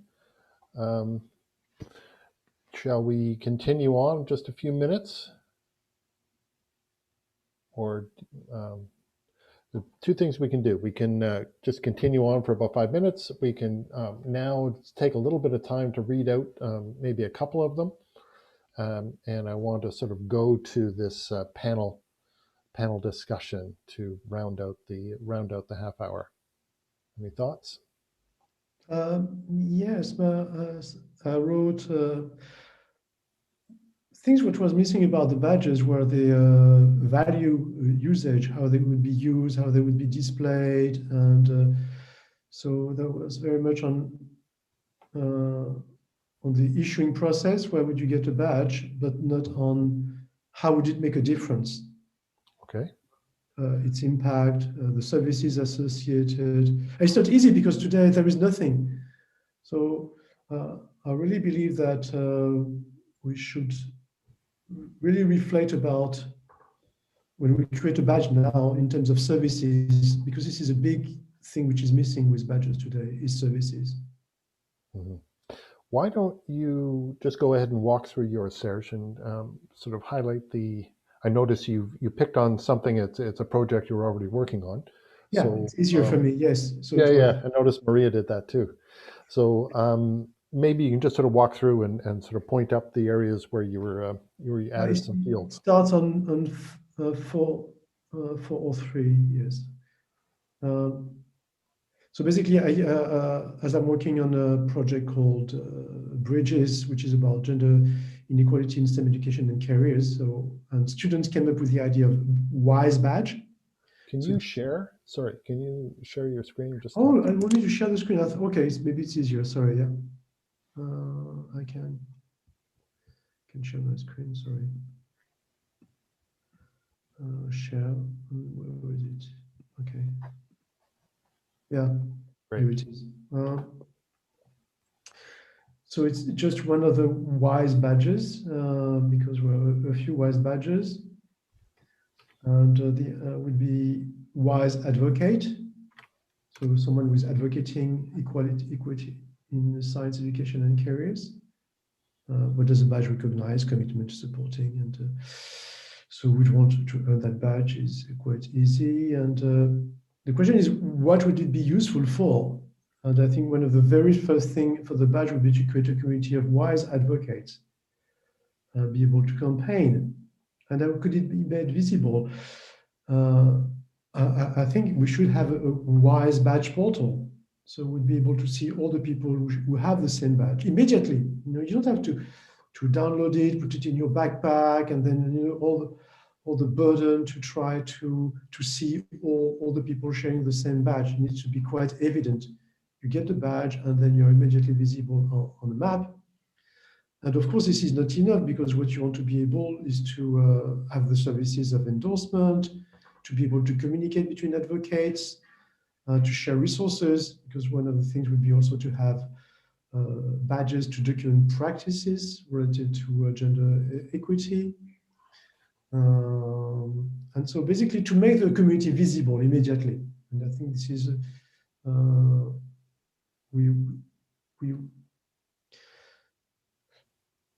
one of the problems I see today with badges are very much with the technology we have. Okay, you have a backpack, and it is something which is individual. And I think we should really consider the idea of a collective backpack, where if you're part of a community, then you should be able to immediately show your badges as part of that community, and not have to go through many steps. And that this community has a minimum of services to offer to that community. And I think if we think in terms of community, we'll be able to think differently about badges. It won't be enough to just display badges, as it is the case today, and organize nice pages. And so the first display is a display of the community, and maybe you want to have your own profile if you want, but your profile comes second before the community. So first we think about the tool to show the community of people involved in gender equity, and you are part of that community. So the community is first, and you are part of that community. That would be the next stage I would like to see with badges. Mm-hmm. So this looks a bit similar to what Danielle was putting together. Danielle, do you want to walk through yours? Essentially, what I thought of was to recognize peer-to-peer learning, since most of the challenges stemming from the 17 SDGs have a local grounding, local impact, and since we have knowledgeable people, we could have a knowledge sharer badge, where people actually our badge when they actually share their knowledge, when they learn pedagogies, how to share or to communicate one's knowledge, and would include also actual learning by people. Testimonies of fellow learners could be on the badge itself, where people say, actually, I'm now able to do this because Danielle shared its knowledge to me, or I understand better the implication, the nature and the implication of such a social, economic, or whatever issues related to. And what I thought about who would be responsible to emit the budget, I thought that like there is national SDG unit. It would be interesting for government and UNESCO to be the focal point, because it would express from them the idea that strengthening capacity building of a nation's citizenry could count on other citizens. And that would be valued as much as valuing an education system.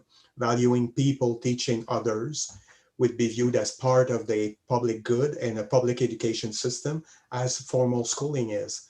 And that would be creating an asset and creating capacity building. So essentially, it's a peer-to-peer knowledge sharer badge. That's great. And I think part of that would be their contribution could be carried within the badge. So that it's a way of making visible that it's happening, but it's also the content of what they're sharing it'll help disseminate that. Yeah. Yeah. Like with what we see with fracking, there's citizens trying to teach each other what does that mean having a fracking tower in your backyards. I mean, it's not university teacher who are doing that. It's citizen bringing expert, trying to understand themselves, sharing with others, and it's practical, useful, ground level knowledge. And it would, to me, in that there's encapsulating that idea that we understand public education as delivered by schools, but when a citizen share freely one's knowledge, it's not market-based, it's public, and like Wikipedia, etc., etc. And to say that that's a pillar now of a public education, citizens sharing freely their knowledge to others, and that's where true capacity and assets are created. It's peer-to-peer, essentially, in a nutshell. Serge, David was just commenting on that. David, can you, and then I'll go to you, Serge. Just expand on what you're talking about, like the ideas for peer-to-peer. Sorry. Yeah, it's. I don't think we use individuals and peers enough to validate the work we do and to really tap that power. Often we're seeking our acknowledgement or recognition from something external that is looking down on what we're doing, as opposed to horizontally and across. And I really like Daniel's example of community members helping other community members, and we need to find a way to recognize that in a much more fluid and formal way, and acknowledge those people in ways that are different from an academic or an assessment-based acknowledgement process. That's all I was thinking.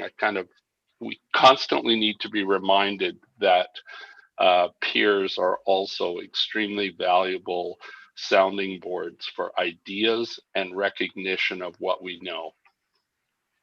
Great. Serge, you?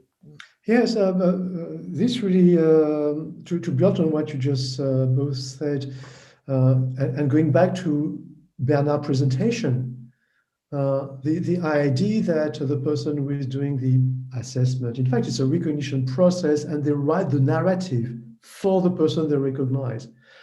And I think this is really beautiful, because that really requires a commitment of the person we're recognizing, and not just ticking the box. And I think this is one of the limits of endorsement as it is today. It's a bit, let's say, casual. And to look at recognition as really hard work. It's not just ticking a box, it's hard work. And so do you need a badge for recognizing that? I'm not sure, because the fact of recognizing someone and documenting that recognition is its own recognition, in a sense. By recognizing someone else, you are being recognized. You produce you don't need an additional badge for that necessarily. So we speak a lot about peer-to-peer learning, but I think peer recognition and to desynchronize learning and recognition, that someone can be here, take Jacques Rancière, le maître ignorant, the ignorant master. I think this is where the recognizer is a maître ignorant, in a sense. So just to look again at what's actually, let me take things a little wider. Are we dreaming too little, or are we dreaming too much? If we're trying to push things to a new future in 2050, we were talking about something that could happen 3 years from now. Let's say there's a funding program that UNESCO has set up, and people can do these things a bit like an Erasmus project or something like that. Is these ideas that are on the Etherpad now, are they 2050 is too slow, dream faster? Yeah, well, there you go. That's one answer. That's one reason why we were dreaming ahead 3 years. In what ways can we sort of balance that idea of pragmatism, not getting too far ahead of where people are understanding now, people who just initially, knee-jerk think certificates, and how can we take it so in a way that it can stay a scale and not confuse people who think they got it, but bring them along? But isn't it, to what I know of badges and the DNA of the tool, the project, and the philosophy, it's what in my word I call the democratization of the emitter. After democratizing where we learn, and with mass philosophy, etc., it's still a monopoly on who's recognizing knowledge, school-based. The democratization of the emitter, the recognizing agent, and even going through every human being who could recognize what others, not in a flaky way, that there has to be some process somehow. To me, that's really the project of a learning planet. And that idea is far from being the reality. 2000, I'm not even sure 2050 we would be there. I saw there was like in the program some badge bot.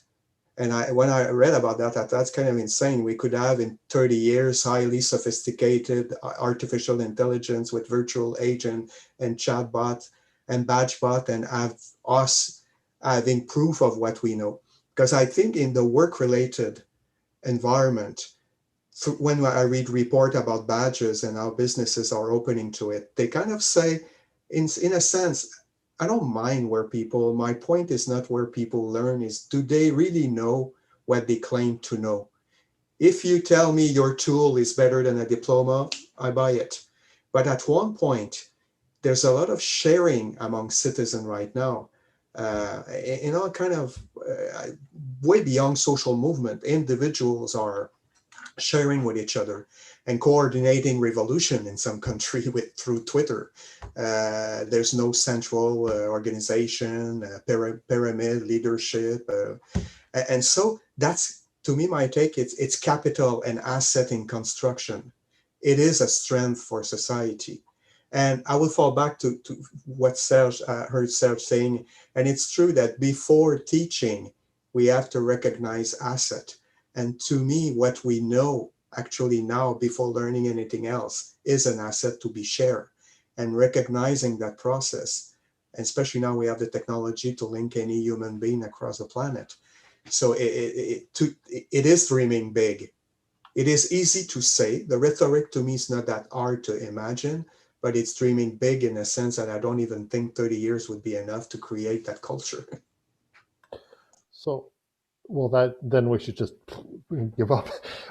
So how can we move things forward? How can we create mini futures? It's like that William Gibson thing that's a bit of a trope now. You know, the future is already here. It's just not very evenly distributed. How can we make futures that where it is happening?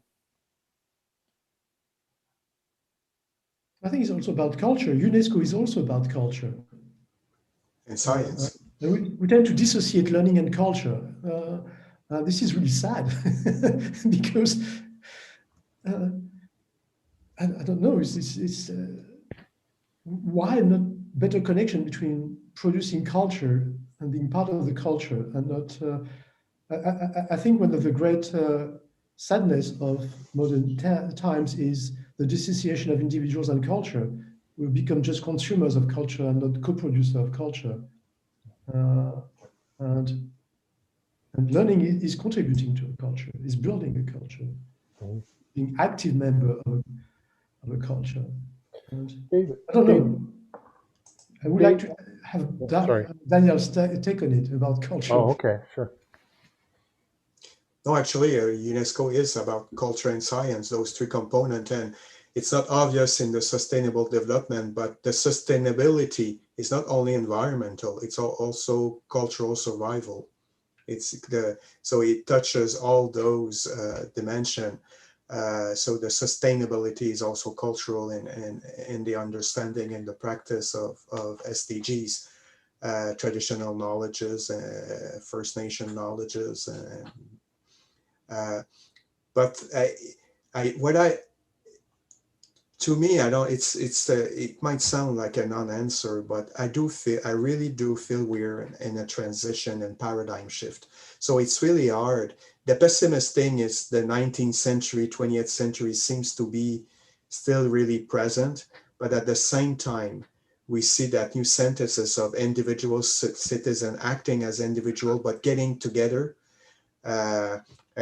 Even from what we saw in the Arab Spring to more illegal structure, terrorist structure who have no structure or kind of individual, like from the legal to the illegal kind of new ways.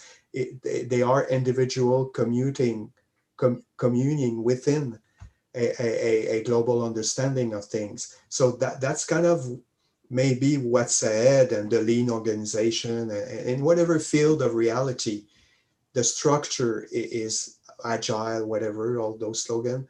But what's there, it's coming together as individual to create collective asset, and dismantling and re-putting it together differently for a different topic.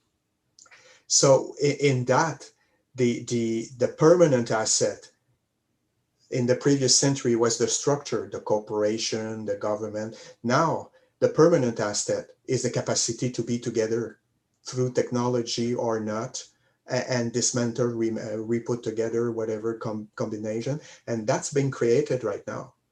And collaborative, co-construction, co-design, there's so many examples in every field.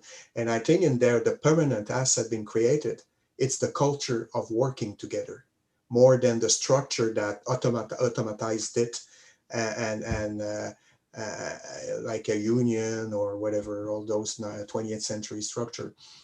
So to me, that we are quite fast moving in that direction, and the tools, technological tools, is there.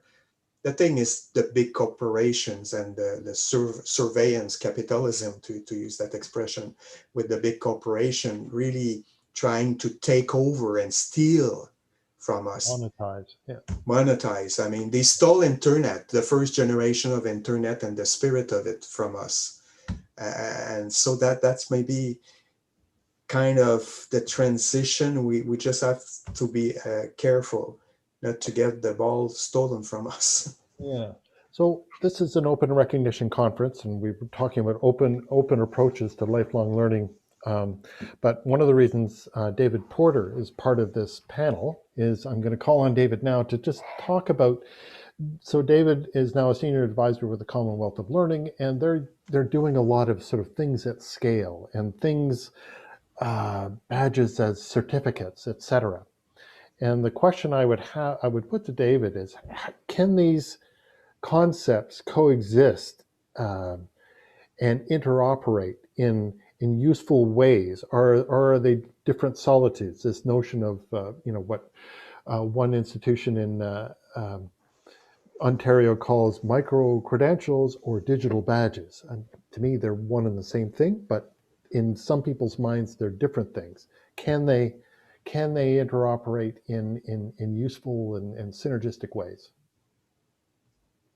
Well, I think that they can. I mean, I think the great demand in parts of the developing world is really focused on something that Danielle in the report points out right in the opening section of the report. I think it was actually someone who wrote the foreword, that we need to de-emphasize this notion of skills and skilling as a part of lifelong learning. I don't remember the words exactly, but it was really about building a more holistic view of what lifelong learning is.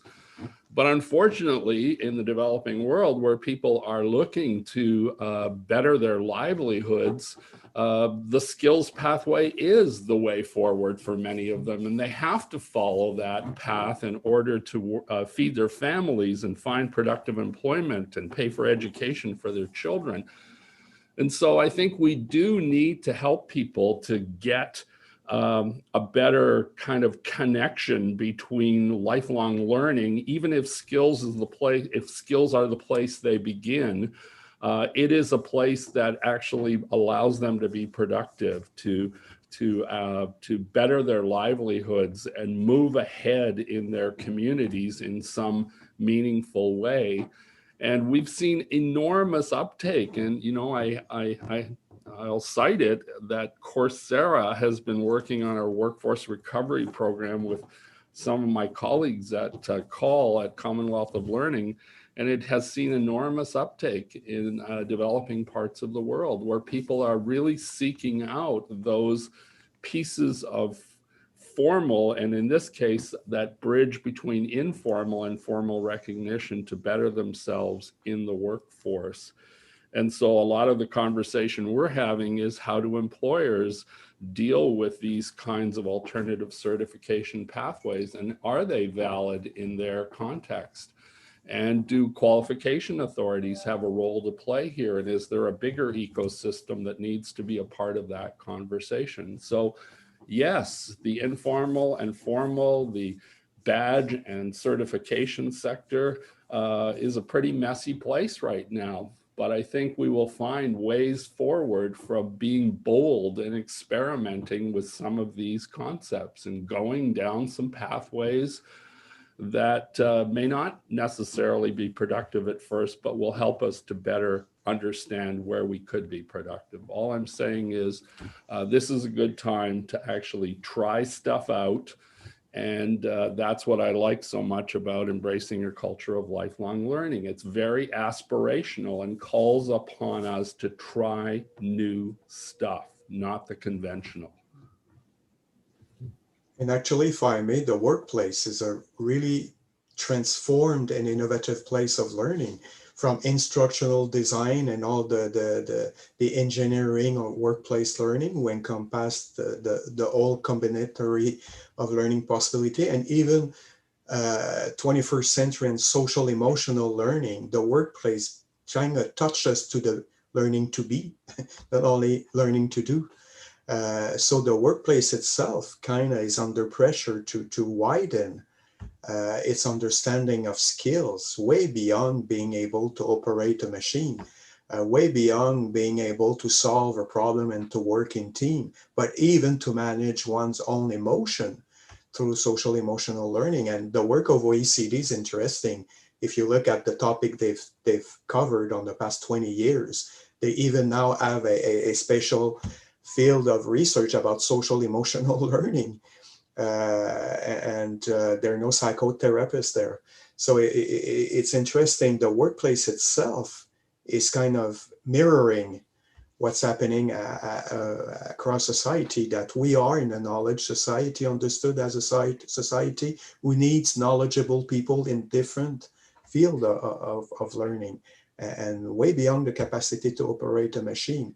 More and more with algorithm and the automation, we're gonna have to learn not to operate the computer or program it, but how to complement the computer with human intelligence when the power of those machines would be so big. So learning how to complement a computer is a total new field of competencies that go way beyond the workplace. So I think the workplace is just is experimenting in a compressed way what we're living across society, the laboratory. So we're coming up to the half hour. I hope this has been useful. It's been useful for me. I hope, Danielle, it's been useful for you in terms of generating some ideas, both on the page and from the words expressed. I think it would be great to revisit this periodically over time, maybe future badge clinics, and hopefully we've given you some grist for your mill back with the larger UNESCO to raise the profile of lifelong learning. I do think that it's this whole idea about certification and going beyond certification. There's potential for confusion, but there's also some great potential for synergies and ways in which they can help each other. So Tanis has a comment here. Tanis, do you want to come on and talk about that?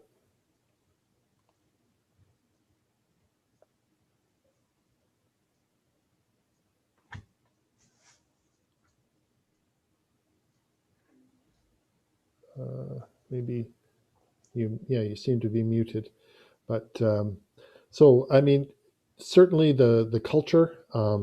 Okay, no problem.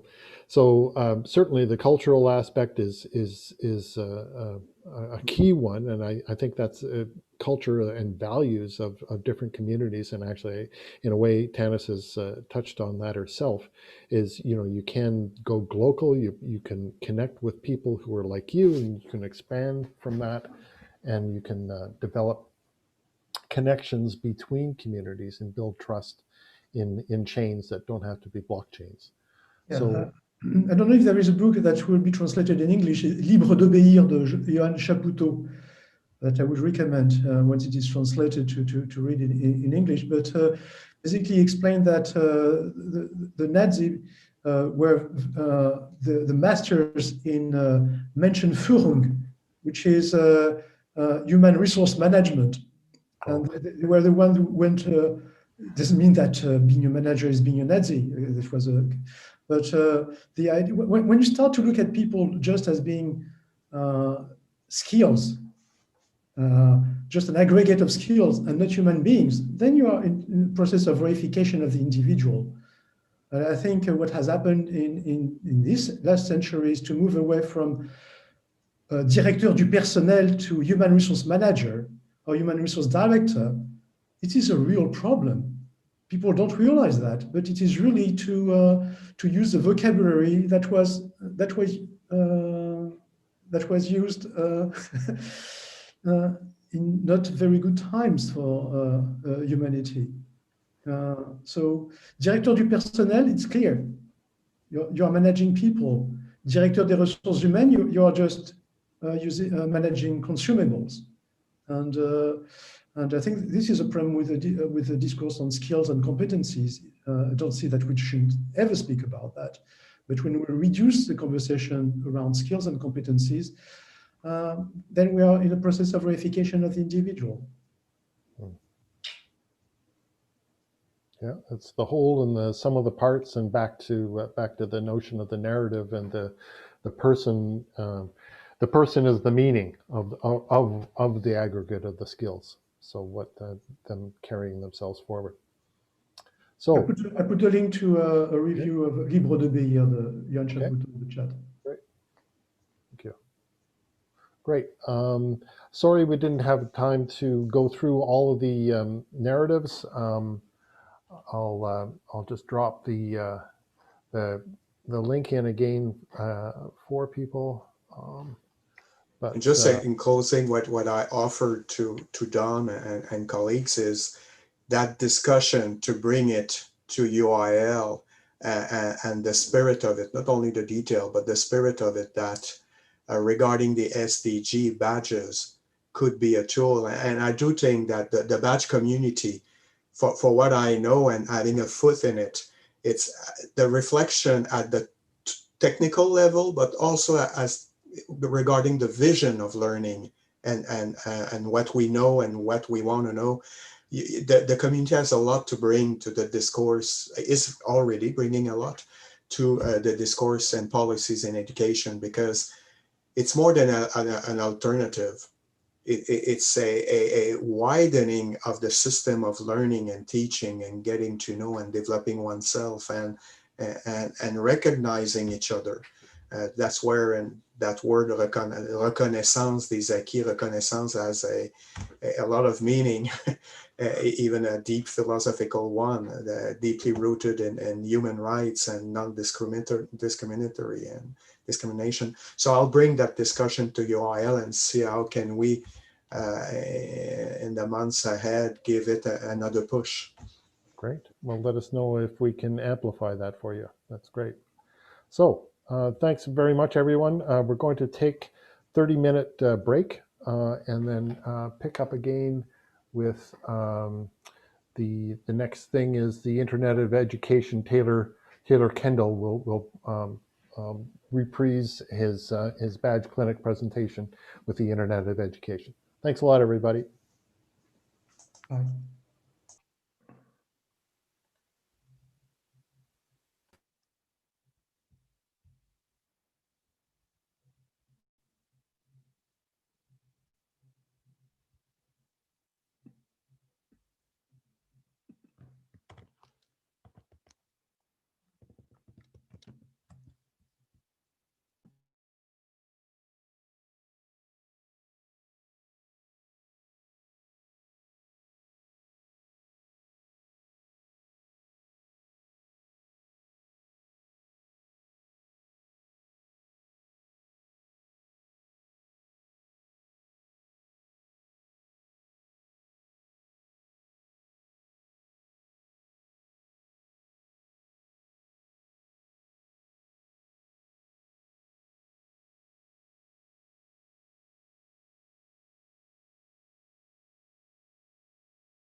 Serge?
When do we start again, Don?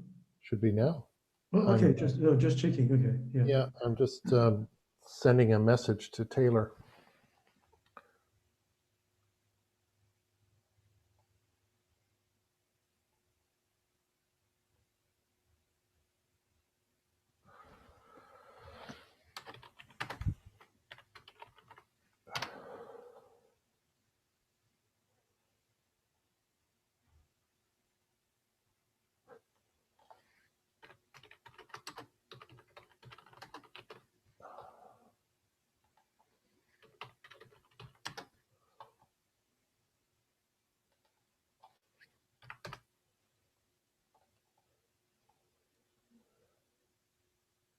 Are you there, Justin?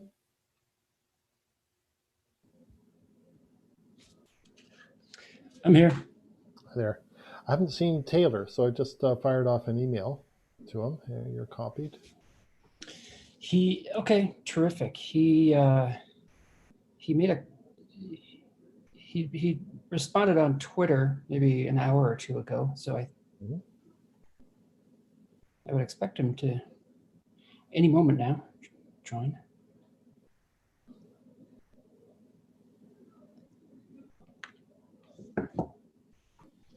Okay, talk amongst yourselves. So, what did you guys think of the session with Danielle and my butchering of the badge cuisine? Well, I think I like badge cuisine. We need to do more. Mm-hmm. There was something I was looking at. Somebody had done an interactive session using the Miro technology, M-I-R-O, and I was thinking that looked like kind of fun. It's a little more visual, and you can have these things. It's a bit like a project management board in a way. Yeah, so because I mean the Etherpad is cool, but it's just not very visual. Yeah, it's not very visual. No, it's very linear. The other, you can move things around. Yeah. Right. But it's a great idea. I can see especially where if you could put people together, maybe that could work in teams or small groups to come up with something that would be, I think, very engaging for people. Yeah, actually, if you look on that Etherpad towards the bottom, before we get into the notes, the original badge cuisine is there. It's very long, but when they get into it, they break out, each one does one, and then they vote it. And the one that won the vote, they all collaborated on fleshing it out. And then what they ended with was, let's put it on, let's upload it. So then they basically create a badge, and they're using Open Badge Factory. They created a badge, pasted stuff, adapted, typed it in, and then they even had a badge image to put in there. So all of which was fun. It was great to see, and it's one of those things where it's the thinking that's the important part. Making the badge is the easy part, and I think it sort of made both points, which is great. I like the idea of creating an actual badge at the end of it, right? That authenticity of creating something that could actually be used. Right. And it works very well with people who don't know anything about badges. They say they have an idea, they would like to learn. And then what is interesting is all the conversation. And if you have people like you and Don and Nate who are part of it, then they can really learn a lot. Because often people come with preconceived idea about the badge they would like to create. Right. And they are being challenged with questions. Suddenly they realize they can do so much more than what they were thinking at the beginning. So it's always a very, we can always find this kind of cognitive dissonance at one point, say, oh, okay, oof. Yeah, and that could make them go away if they're alone, but if they're in the group, then there's that sort of pressure to stay in and sort of get over the hump and just see how it plays out. Well, I think it's more like a ride. It means they love it. They love the feeling that they are a bit insecure at one point, and they don't know where they are, and then they can imagine there are plenty of possibilities they didn't imagine. So it's a bit of overwhelming. But at the end, they always leave. They are very excited, and also the people organizing it are very pleased because we also learn things. That is what's interesting, because each case is different, so you have to sharpen your mind. It was this doesn't pick up on what you just said, but we have in the Great Plains, we have a lot of indigenous peoples, and they have powwows, and you can go to these powwows and see all the dancing, the different kinds of dancing, hoop dancing and jingle dancing and things like that. And the way they learn, it's not they take classes, is they just join the dances, and then they sort of develop their expertise. So it's like a hand-in-hand apprenticeship, going around the circle with the jingle dress or whatever, or playing the drum and singing. And they don't have a competency framework. No, they don't. Yeah. Save us from it. Right. Yeah. So good. Let's see. Nope, still nothing back from. Not sure what to do here. We have a full. I love your photo, Nate. I like Nate. New style is brilliant. Thank you. Maybe there's a badge for style. There should be a style-based competency framework. Absolutely, but your photo is great. I love your photo. Thanks. Is Bert there? Are you still awake there, Bert? Yes, I'm here. Okay. I'm having a Westmalle. Yeah, I saw you doing that yesterday. I thought, oh, I wish I was there.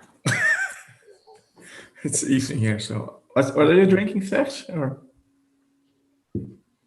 Oh, you're muted, Serge. Maybe it's just as well. I don't know. Esther brought it to me, so I don't know. Oh, yeah, okay. Water. It's a beer. It's a beer. I was very happy because here in Manitoba, we import this beer from northwest France, right near the Belgian border. It's called Trois Monts. And it's near, and it's just a great standard, kind of like a farmhouse ale or whatever. And I was very annoyed because they ran out, and for 3 months there was nothing. But now it's back. Yeah. And Nate was very disappointed because he wanted to get some beautiful beer from. Can you tell the story, Nate? Oh, there's one of the Belgian breweries just across the border. I forget, it's West-Leveren or something.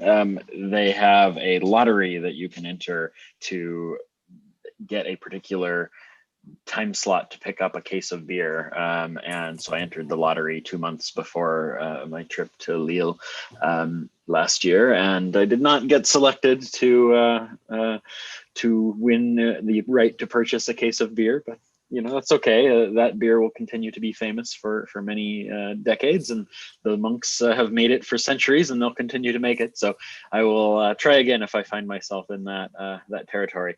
I had a coworker here at Concentric Sky who was very excited about my trip and that I was going to be so close to that brewery. So I was mostly looking to see if I could pick it up to impress him and share some with him.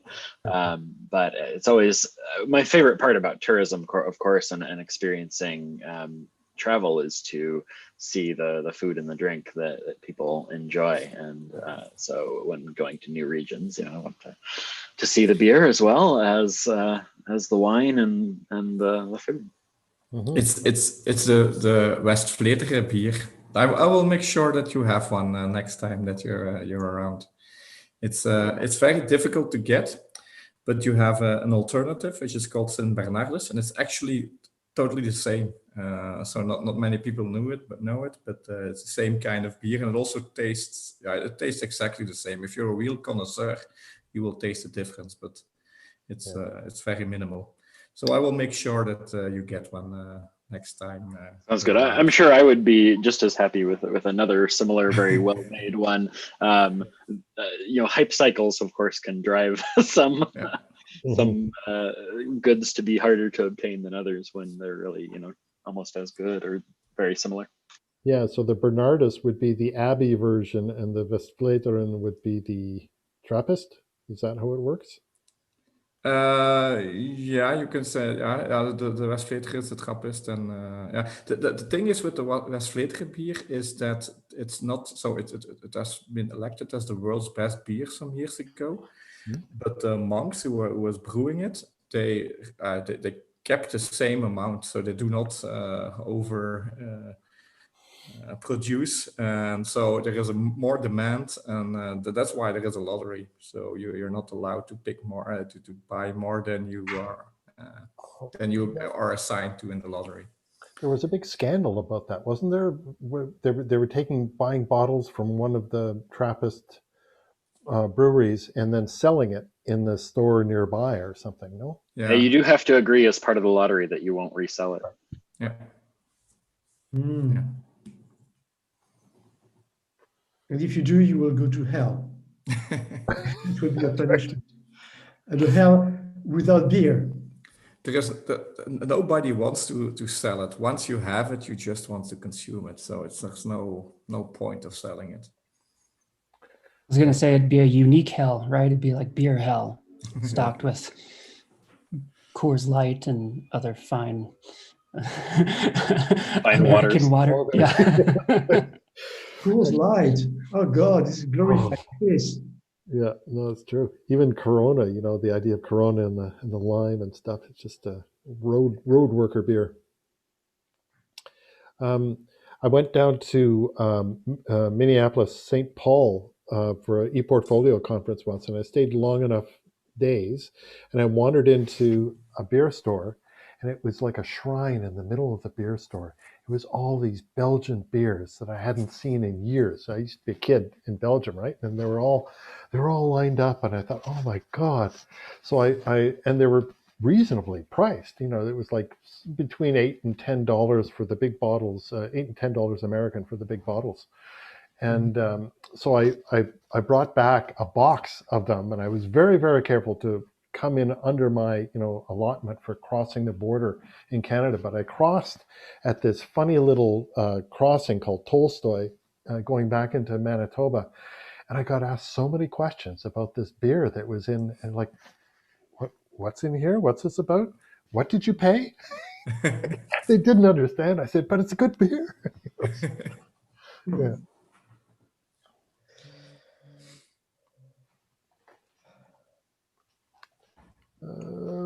So this happened once with Taylor with the badge clinic, and then he made good, but I guess he would have to wait till next year to make good for this one.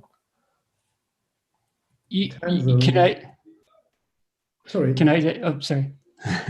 You go. Well, our previous session with Daniel Baril, I was working through my own use case, and so I just thought I'd take the opportunity to ask. It's more of a business model. I'm just curious if Don or Nate or any of you have come across interesting business models of where higher ed and collaborates, partners with nonprofit organizations. In particular, what we're doing is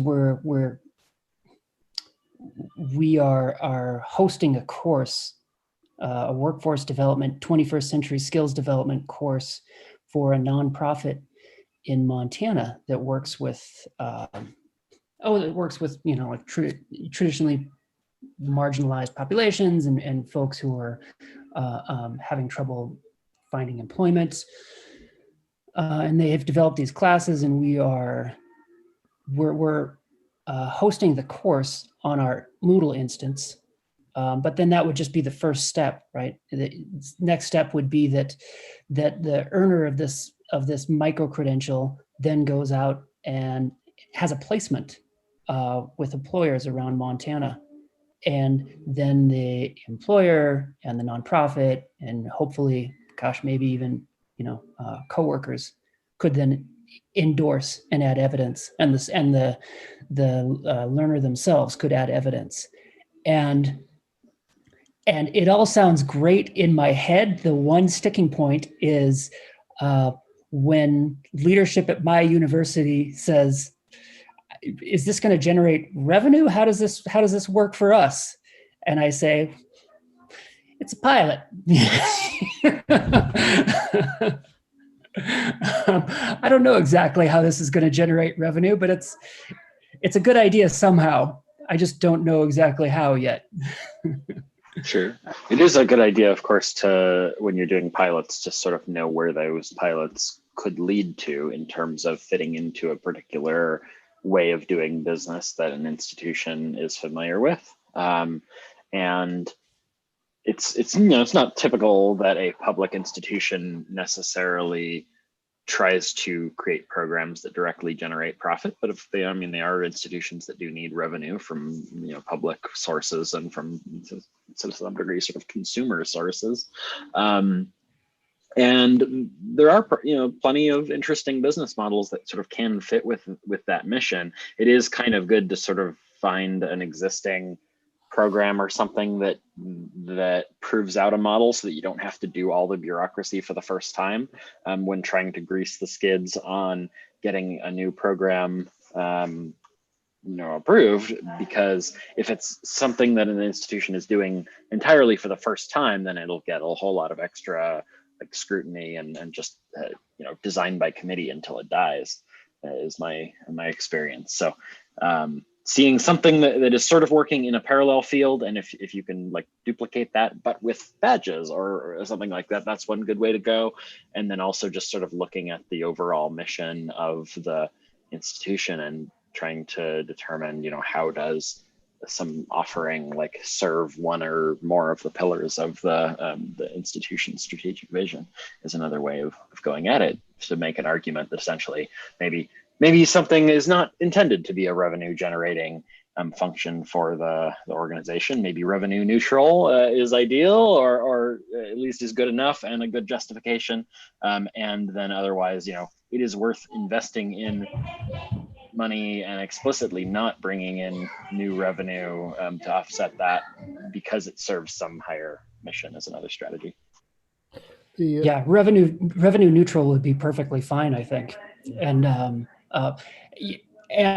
you're right. The nonprofit with whom we are partnering, this is something that they've been doing for a while, and they already have connections with employers in the community. So what we're doing is we are kind of hosting. We're adding micro credentials to something that already exists. So that's it. Yeah.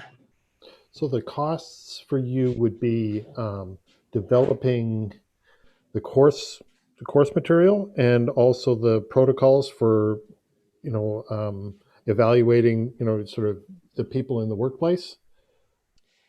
The costs for us would just be, it's already, it's the learning management system, so we're already paying for that. But it's also, it would be the time of our instructional designer. And I'd also like to have folks in our education department and possibly our business department review the curriculum that they developed. It was their curriculum. Like I said, they've been teaching these courses in a face-to-face environment, but now we're going to help them offer it as an online course, and then hopefully also track outcomes to the use of badges. So the ongoing costs would be actual evaluations, or the courses, the Moodle courses would to some extent run themselves if they're automated assessment, right? Right. Yeah. Couldn't you also consider that is kind of a marketing exercise, because it's also maybe a way to bring more clients to the university, and also it's a connection with employers. potentially. Yeah. And so to provide some consultancy to the employers and to build a. I don't know if you take the model of Otago Polytechnics done. What they do, they go in company and then they develop a framework which is used to recognize the competency they have within the company, and it's so. I imagine there must be many models. Yeah, but I mean, this is dealing with an underserved audience, and you have to get the attention of the employers to say, oh yeah, I want to bring these people in. Why would they want to bring them in? You need to sort of develop that rationale for it, right? Or bring other benefits. So I'm wondering whether, what's the word? Performance support, so hiring people, but also developing the people you already have and helping transfer some of that learning evaluation or whatever, turning managers into more like coaches and mentors and skill developers. That was actually my idea on the Etherpad, and I'm not sure I developed it all that well, but it's that idea of, okay, you have these people, they do internships, maybe some of them work out, and you end up hiring those people. But if you're developing managers who are learning how to encourage people to do better, and helping guide them in their development, there's some potential for setting that up. The other one I'm wondering about is just corporate social responsibility and going after foundations, A, for funding, and B, for the time and resources for maintaining it. Just a thought. Yeah. The argument of that we're developing, partnership like this will help us develop further partnerships with more employers. I think, there's an argument for that too. Yeah. So right. So that enlightened thing. So in other words, do this for good, and it can set up, taking the academy to the corporation, as Andy Kilsby was talking about yesterday. Hi, Simone. Are you there? Bonjour. Oui. Laura. Good morning, everybody. Or good evening, or good afternoon. All of the above. Right. Exactly. Good to see you're all still going. We're actually a bit of an interregnum. We had a no-show, so we're just chatting. All right.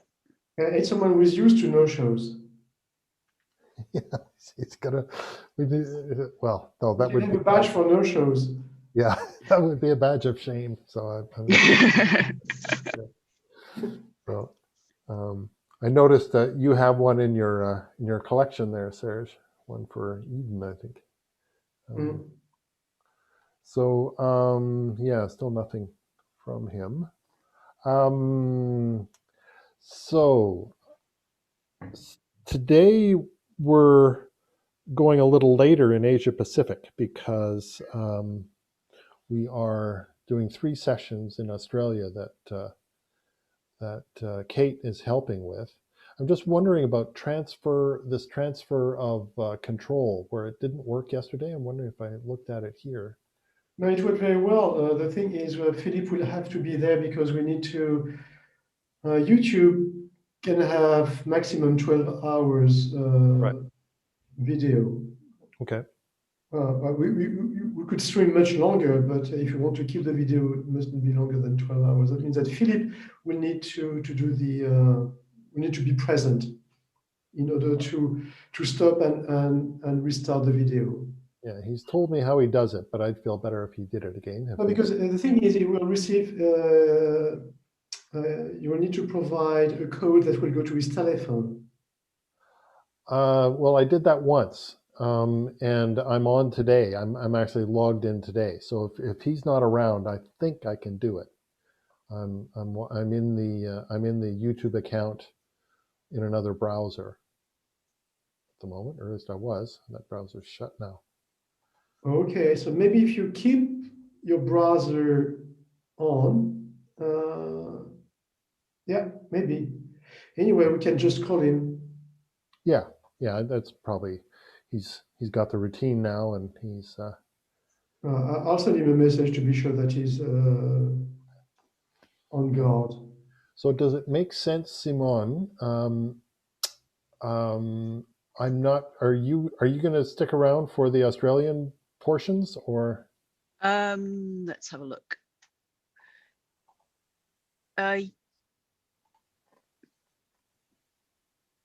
Yes, I'll probably go to the. Yeah, I'm not sure actually. Depends how hungry I am. I might need to go off and have some lunch. Yeah, well, I mean, I'll certainly be around to do the handover, obviously at the end of hours. But yeah, so if you'll give me and Kerry, or whoever's host now, will give me and Kerry co-hosting rights at the beginning Well, I of can New actually Zealand. make you host today. Yes, we need to give you host, full host. Yeah. And I think yesterday we couldn't make you host because maybe you didn't log in with your email. I think I did, but anyway, maybe not. We couldn't do as a co-host. That was a problem yesterday. Yeah, it's an option today, so that should be possible. That I can, okay. You know, at the time when we do the switchover, we'll do a stop and start. But maybe the solution, Don, would be that you stop and start the YouTube, because if you stop it and restart it immediately, then it's not a problem. You can stay the host. I think it's better if you do the stop and start. I'm just thinking I'm not going to be around when Kate's last session is over. No. You will be there when you transfer to. Oh yeah, I'm not talking about doing it now. Yeah, so that's the thing. So bring Philippe on. We'll do the stop and start. Yep. Actually, I'll give him the host or I'll stop it. He'll reset. Well, you can do the start. You can try to do the start again, and if it doesn't work, Philippe will do it. Yeah. That's what I did yesterday. Yes, you transferred him the host. Yeah. And he did it. Right. Okay. So that's what we'll do again, and then after that, we'll hand over hosting to Simon, and then ideally Simon would be able to hand over to Kate. Yes, there was no problem with that. Once YouTube is on, it's on. Yeah, and then Kate can just turn off the streaming at the end of her session. Yes. Okay. So how do if I'm host, how do I hand over hosting? What you do is you click on them in the participants, and you click on more. And yeah, so if I do that for you now, the more make host is just above make co-host right now. Oh, okay, good. Okay, so that should work. Great. Good. And also you need to play with giving people the focus. Right. Spotlight. Yes, I didn't get around to that yesterday. Yeah, I did that a bit yesterday because I was still awake with you. So I did it for you, but I don't know if I will be able to stay all night this time. So no, I bet not. So if you click on more, you can see spotlight, and then when you click on spotlight, you can add people, the speakers. If you have a panel, for example, you put the 4 panels. Okay, yeah, I've just spotlit you, Serge. Yep, exactly. Good. Okay, yeah, that's neat. Yeah, it's very useful. And in fact, I forgot to do it yesterday during your kickoff, which is a bit sad because we have all the sound, but we don't have the full view of the main speaker.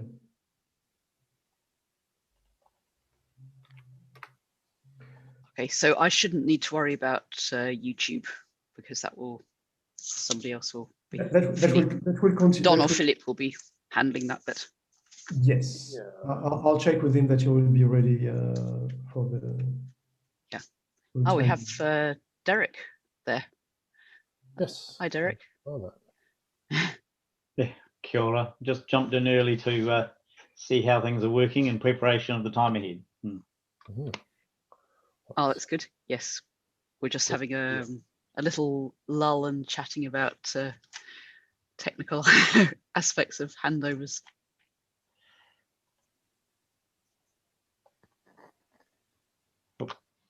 Should turn my video on just so I'm here. Good morning. G'day, Don. Hi there. Good to see you again. And you. Mhm. It's a fairly chilly backyard. Yeah, it's a little different down there, I imagine, but it's not quite like this today. Actually, there's a new snowstorm today. This was a sort of rather wet dump that left, but yeah, I think we got snow for the next little while. Very good. Anne and I have been chatting. we wouldn't mind another conversation with you somewhere in the not too distant future, just to refine what we've been doing. We're getting some good traction now, and just wanting to confirm our next steps as we grow what we're up to. Excellent. Yeah, sure. Happy to do that. It's a great use case. So just gonna check our fella again here. Simone. Yes. I'm just. I've got another. The story of my life. I've got another session I've got to be a part of that's before ours, and I'll have about 15 minutes at the end of that to switch over. But that should be fine, shouldn't it? Yes. Yeah. Okay. So you mean you will start on time with our. Oh yes, yeah, no, so, I'll try and get out a bit earlier even, but I should have at least 15 minutes before the start to set up. But okay. I think everything's going. Anne and I are all sorted. Jolly good. Yeah. So how long do you think you'll take? Because you got up to an hour on your slot. Do you think you'll? I prepared both of those topics as we discussed, but I see in the program it only lists the conference presentation one. Yes, because I wasn't quite when you were emailing it. I thought we might have talked past each other, but as if you were not wanting, but do both. That's fine. It'll be fine. Okay. Yeah, absolutely. Because I think we should be able to just provide the overview in about 20 minutes for each of them, and then there's some questions and engagement, so that should be fine. Yeah. Well, I can actually, I can pop it back in the program. Actually, give people a clear. Yeah, that will be okay. All right. Well, we've definitely got it all go, so it's okay. Because so you'll do them as two separate. Two separate, yeah, because they're related, but separate views. One looks specifically at what we've done around the rubric creation and kind of delving into our rationale behind that, whereas the other one looks at what we've developed through the conference and the nature of the three levels. Yeah. Okay. Well, which order will you do them in? Probably the conference one first, and then the rubrics. Okay. No, a sudden rush of brains there. Switch it the other way, Simone. Let's do the rubrics first, and then the conference one. Okay. Yep.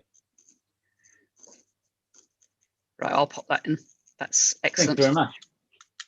By the way, Luke Simic got in touch with me only yesterday, unfortunately, yesterday evening, to say it had slipped under the radar, and he was very apologetic, but okay.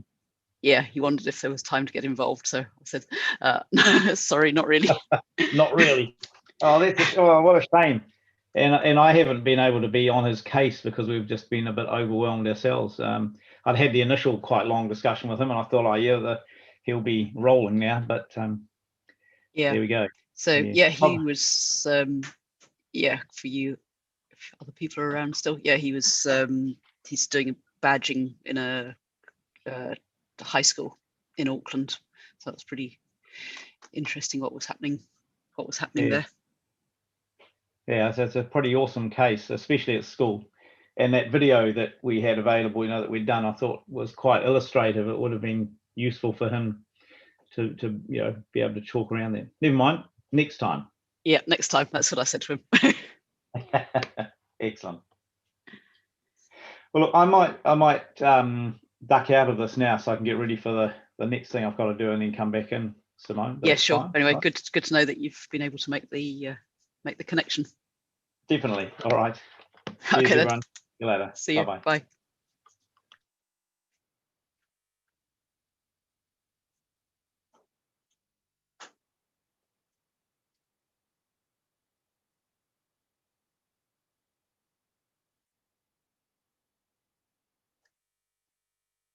Right. So, are you expecting another one happening on the hour?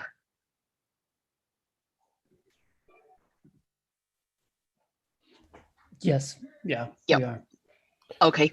Well, I'll drop out for a bit and fix up my program, and yeah, see you in a bit. That's good. See you in a bit.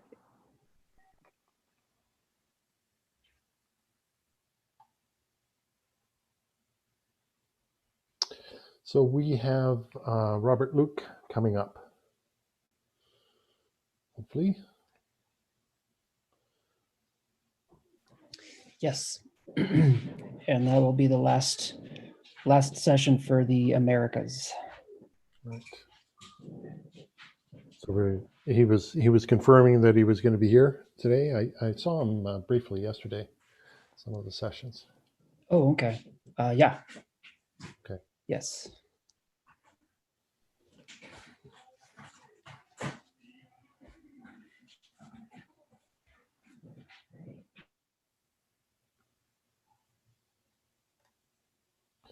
So I'm just going to sign off and get a bit of a bite, and I'll see you in a bit.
Albert, you're back.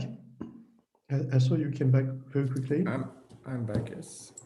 I was thinking maybe could have a talk with Nate about a bit of trust.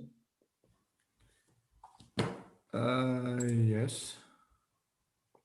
Is he still here? Or? An ad hoc bit of trust panel. Sounds exciting. Yeah, absolutely. Yes.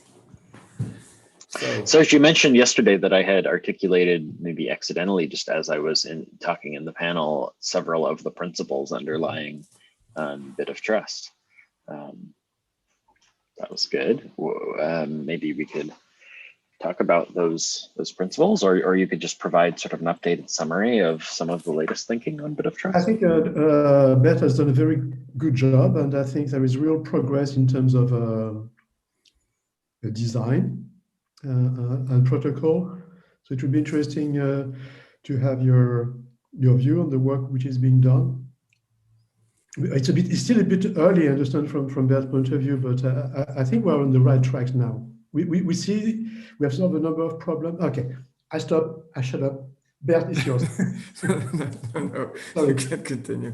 Now, so the line of thinking now is I don't think we have discussed this after Summer of Code, but during Summer of Code, the team who worked on it was mainly diving into all the problems that may occur when you try to work this out. And also, I think they didn't really,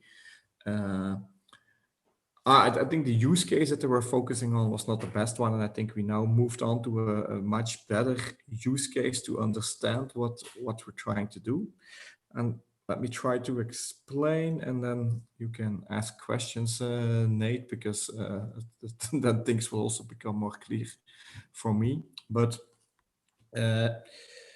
so basically, I don't know if you know the concept of burner wallets in cryptography. It's being used in Ethereum apps now. So basically, it's a web application in which you create a public-private key pair based on your session.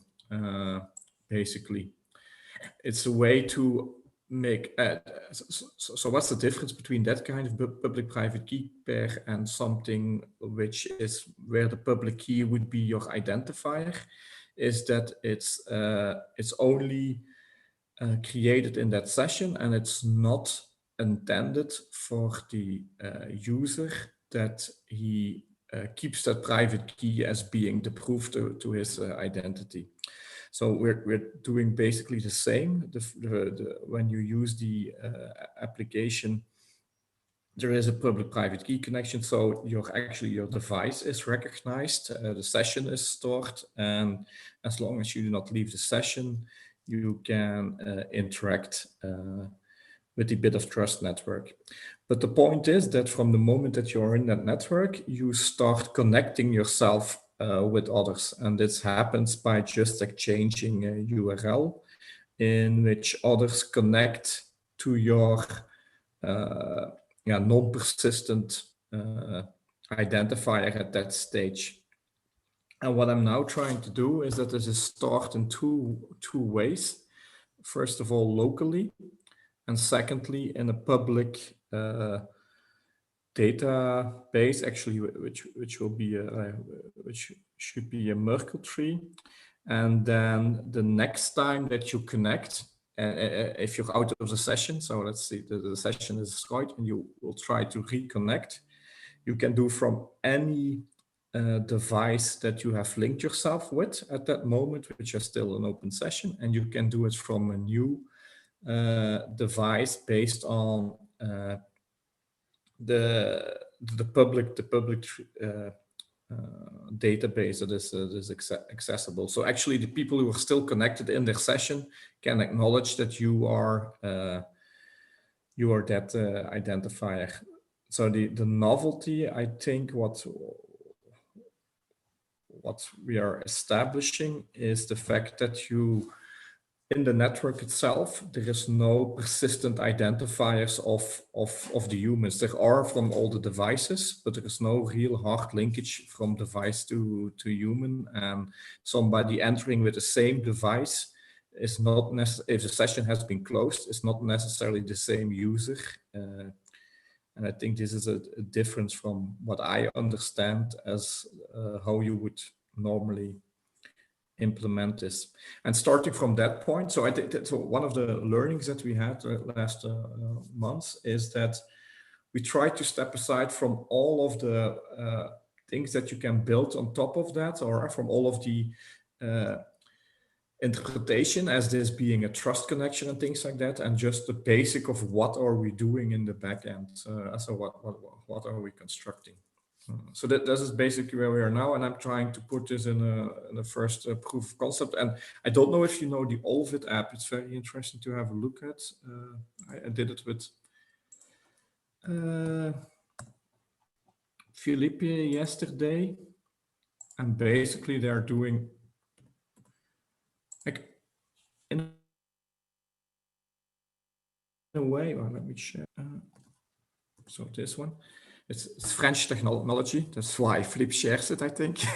But it's quite smart because it works the same way. So you connect yourself, and then you can you actually create an identifier, which is a URL, and you can start connecting people with an identifier.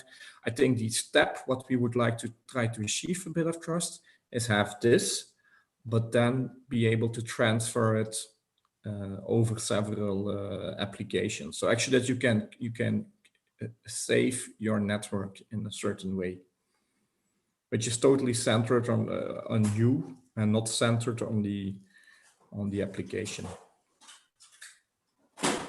Okay. I think it works better if it's a dialogue. So the way that we work also with Serge and Agis on this is by question answer, and then try to come to the point of what we're doing. Indeed. Do you, as far as the identifier, you mentioned that within this Olvid encrypted messaging app, it's a URL that's used. What, or is that an olvid.io URL? Is it an identifier that is essentially owned by the service through their DNS resolution, or is it an identifier that someone can kind of select their own? Yeah, so I do not know the details of all of it, so because it's only yesterday that Philippe sent it to me, but the principle is the same, and actually it would not be and it's a couple of weeks ago that we knew that this was one of the essence. So we would like to decouple it from DNS, and we would like to. So the URL is only used to be able to establish the connection between two public keys in a way, and then it is linked, and that is stored on the locally. And also publicly, if you would like to make it transferable. But I don't know how Olvid does it, but the starting point, like you say in the chat, is not by something that identifies you. The starting point is just by giving you something that you can start building a network with. And that identifier doesn't need to be permanent per se. It's not being stored so Olvid doesn't know who you are. And also, if I share that link with you and I say this is Nate, you are maybe not the same kind of Nate than if Serge makes a connection with you. So the network doesn't connect you as being the Nate that Serge knows as the Nate that I know. This is only happening from the moment that we are in a group discussion, or we both say, okay, this is the same kind of person.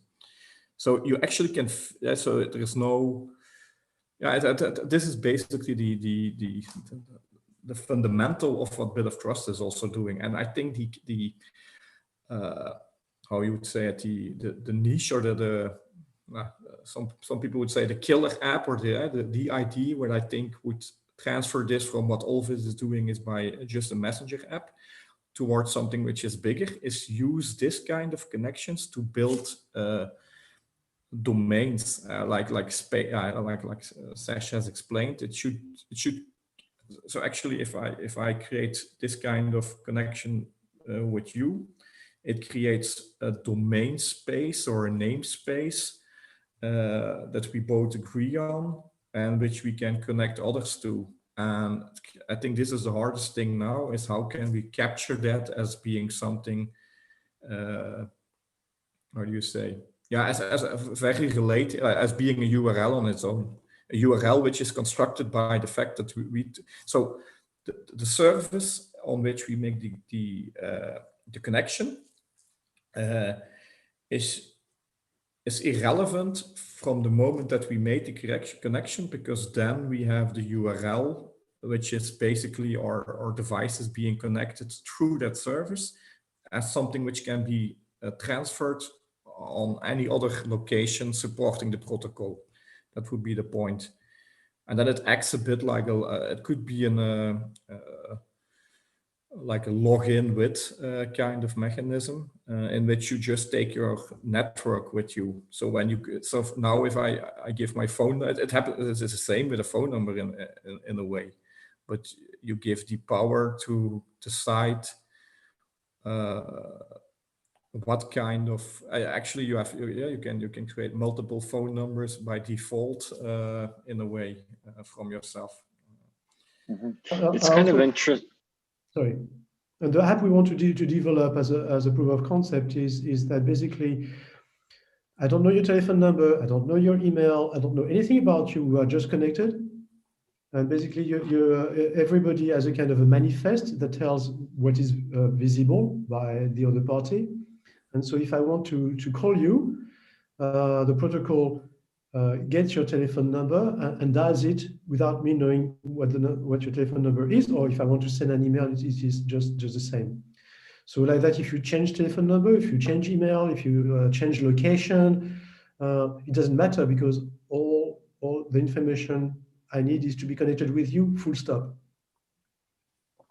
It reminds me a lot of the pairwise identifiers that are advanced by the Sovereign ecosystem using Hyperledger Indy or Hyperledger Aries, where each identifier for an individual from a credential issuer's perspective, if you treat it as credentials, is different from how the other issuers know an individual, but there is some underlying cryptographic ability for the recipient of a credential to prove that they are the holder of it, even though nobody else will be able to use the identifier that credential is issued to in order to reference that individual. They would have their own pairwise identifiers that get established for that individual.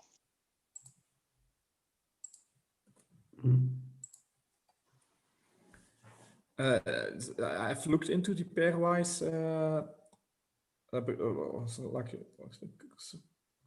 some time ago, and I think it indeed relates to that. I think the emphasis,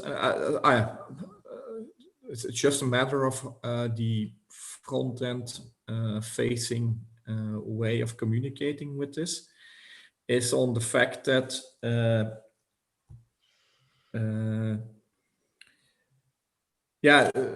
I don't know, it's the moment that I was reading pairwise identifiers, it still started from the fact that you actually aggregate a lot of out of your interactions with the same kind of identifier, and this is a bit the opposite. So actually you do not there is no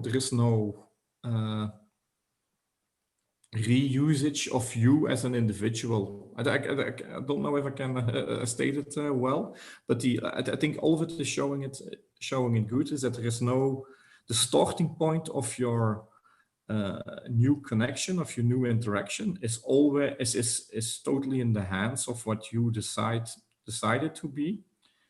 No, I cannot say it more clear. Cool. So what is the latest writing that you have that describes the principles that lay behind this and the capabilities that users would have in the sample application? How can I contribute and read more? No, I don't know if you are. Let me share.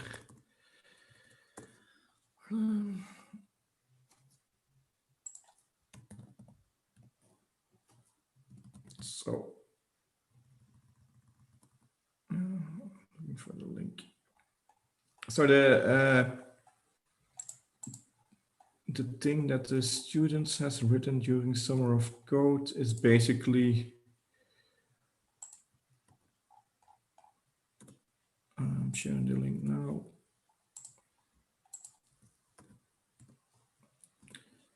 So in that you can find just in the README the whole document of the challenges and all the things that they stumbled upon and they looked upon how they best could implement it. And actually I started from that work and try to focus it on.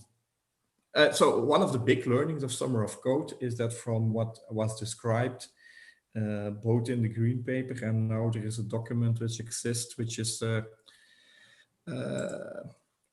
what's the name? Idiot's Guide to Bit of Trust. By the way, Serge, I should think we should not publish something like Idiot's Guide to Bit of Trust, because all the people that I send it to, they do not understand, and we don't want them to feel like an idiot. So should be careful about that. But the way that it's described, I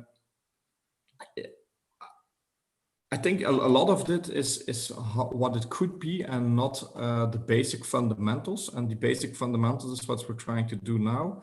And I think one of the hardest thing is to make it compatible with the current web, because we would like to make sure that it can be used in the same kind of way as people now use the web, that it's not too far off. That's one of the things why we are not, I'm not really in favor of creating wallets and things like that. It should be usable by a normal web app, in my opinion. And that this made us think, and I haven't put something public on that, but I will do as soon as possible, to see it as so. I think one of the big understandings is so basically it creates a trace of every interaction between a human and an application, or a human and a server, and it establishes every interaction as being a starting point of an identity. And if I set up a server, this is the first step. So if so the application, it will be hosted on bitoftrust.io. I'm going to have a new release tomorrow. Great. So well, thank you for sharing this GitHub link. I will read over it, and I'll look forward to the next opportunity to connect. Yeah, I'll comment. So what we want to do is to create a bit of trust layer between DNS and applications. So we keep the DNS as it is, but we build something that desynchronizes from DNS, so we can create our own domain using the existing DNS. And so maybe tomorrow we can get rid of DNS if we want to use another protocol to communicate between machines. But we start by using DNS and building a layer, so we're not depending on DNS and identification from DNS. In a way, you could it's more. So if you, as a server admin, you put out an application and you have the same kind of protocol which connects you to the domain name, the URL on which your application is hosted, you use the same protocol connecting you or your device with that application as somebody who visits that application.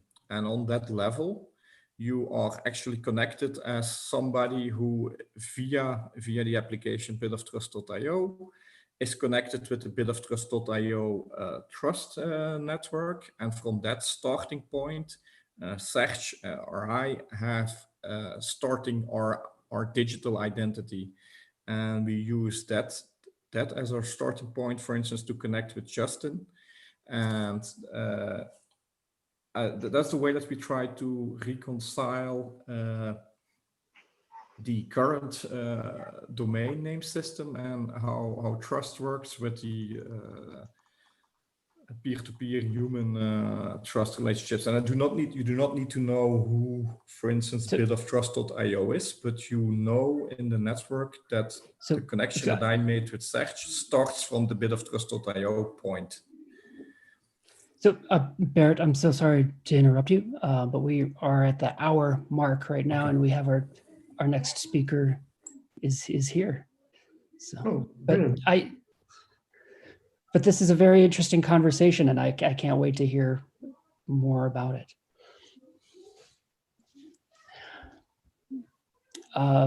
So at this point, yes, I'd like to welcome Dr. Robert Luke. Dr. Luke, feel free to unmute your microphone and join us here at any time. Hi, everybody. Hello. That was a really interesting discussion on that messenger. I love that stuff. Thanks for sharing that, Bert. Yes, well, So just as a quick introduction, Robert Luke is the CEO of eCampus Ontario, which provides leadership to Ontario's universities and colleges promoting innovation and adoption of digital learning. Prior to his role as CEO, Dr. Luke spent 10 years in executive management as vice president, research and innovation at George Brown College and at is it OCAD? Is that what OCAD University? OCAD University, that's what it's called, yeah. Okay, terrific. Well, Dr. Luke, appreciate your time and thank you so much for joining us. Please take it away. That's great, thanks very much. I appreciate the opportunity to come and learn about this. I was really interested in that last thing about Messenger because as a self-described privacy mutant, I'm a big fan of these kind of secure things. I once did a project as a graduate student for the Privacy Commissioner of Canada and learned probably too much about privacy and its pitfalls. So thanks, Bert, for that. I know that wasn't the only thing you were talking about, but I was really interested in talking about the transmission layer. I'm going to just spin up a little slide deck here to take us through some stuff. I'm assuming that I can do that. Indeed, I can. So just confirming that you can see the trees. Yes, we can. Okay, cool. So forest meet trees, trees meet forest. This, by the way, is a forest kind of near my home. A picture that was taken about a week ago. My spouse and I go for a walk about once a week in this forest in order to disconnect from screens, because that's a very important thing to do in this time. And we just hosted a conference last week, and it was called Humanizing Learning. And I think that that's a really important context to set into, into any discussion that we have. So I'm going to just talk about what I'm here to talk about, which is the future is micro and a platform for workforce resilience. But I'm not actually going to talk about a technology platform, unlike the last speaker, though I could, because it was very interesting and I like that stuff myself. I'm really interested in some of the things that I've heard about in the sessions that I've come into. We've talked about passports and what that means for things like micro-credentials and badging. We've also talked a lot about who is the trusted authority to stamp those passports. Who's the border control in a way? And I guess importantly, what does a passport look like? And how does it work? And what do my little stamps in the passport mean? They probably mean something to me, but do they mean something to you? And that's kind of part of what I want to frame in this discussion, which is the context in which we are operating here. And I get that people are coming from many different time zones. I'm in Toronto in Canada, which is in the Eastern Standard Time, but I think everybody's coming from other places, which is great. So I want to talk about the context and practice, but most importantly, I want to talk a little bit about some of the interests and the challenges that we have with respect to doing micro-credentials at scale. So first of all, in context, for us, this is a very important moment to join the fight against anti-Black racism and anti-BIPOC racism, so racism against Black, Indigenous, and people of color. We want to support equity, decolonization, diversity, and inclusion in everything that we do, so that we can create high quality learning and social experiences for our learners that are not dislocated or disconnected from this important social context. And most importantly, I think we want to seize the moment, as it says here, to rebuild in this moment of the pandemic, to support an environment that prioritizes inclusion, representation, and voice.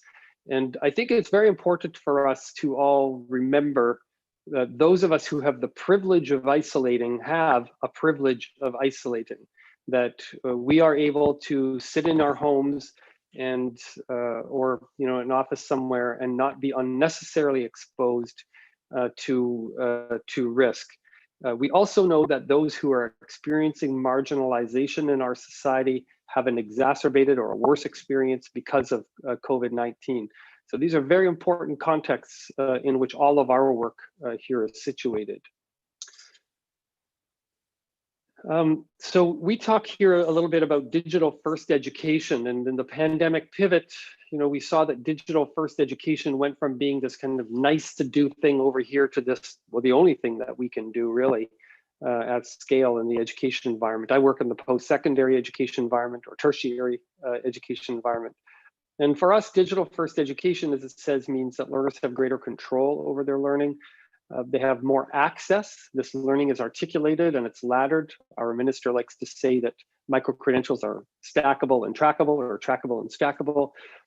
We want to promote more collaboration and resource sharing across the sector, decrease the costs to students while making sure that we're preparing citizens to participate meaningfully in the economy. And we're moving to digital by design. And what that means is about facilitating learning in these online environments, probably speaking to the converted here. We want to scaffold the face-to-face learning and the in-situ learning via these mediated communities of practice so that we can provide access to these micro-credentials that ladder up into diplomas and degrees in support of ongoing career progression. Fundamentally, this is about there being no wrong door to the educational system. So that's an important kind of framing for how we are entering the micro-credential conversation. So I was doing some thinking about micro-credentials and credentials. Actually, I put these in a blog post recently as well. And for me, I was thinking about, so what credentials do I have? I've been through 6 universities and actually 1 college, from whom I have received formal recognition and credentials. So along the bottom, it's my undergraduate degree at the University of Northern BC, a master's at Queen's and a PhD at Toronto. But I've also done professional development at Kellogg School of Management, the University of Windsor, and MIT, which has provided me with those kind of iterative career milestone progressions and learning as I continue in my career and my lifelong learning. But then I started thinking also, well, but there's all these other things that I have done. I've served on, a bunch of committees, a bunch of boards. I've been an academic for a couple of decades, so I've served on many review committees and things. So those are part of my experience. So this point about credentials is that they could be experiential was reinforced to me. And then I started thinking about other things that I've done and where I have little credentials for, more experiences. And I took these from my LinkedIn profile. I did a short course in Gender-Based Analysis Plus, which is offered by the Status of Women Canada here in Canada. The TCPS Core 2 is a course on research ethics, and unconscious bias training module is for peer review. But I also put in here my certificate of passage north of 60 degrees, because in January 2019, I went to the Arctic as part of a scientific review panel, and I got a certificate for that. And I thought, oh, that's kind of cool.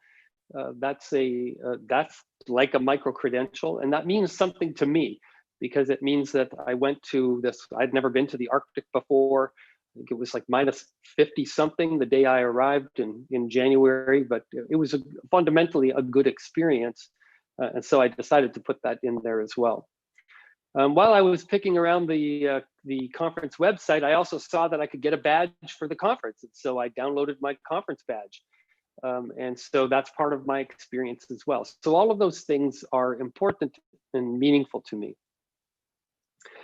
I did a little bit of thinking about populations with tertiary education. So this spans both 25 to 34 and 55 to 64 in the same age group from 2019. This is from the OECD, of course.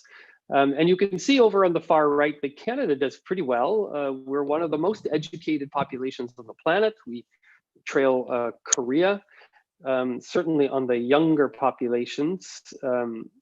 The little diamond we're greater on.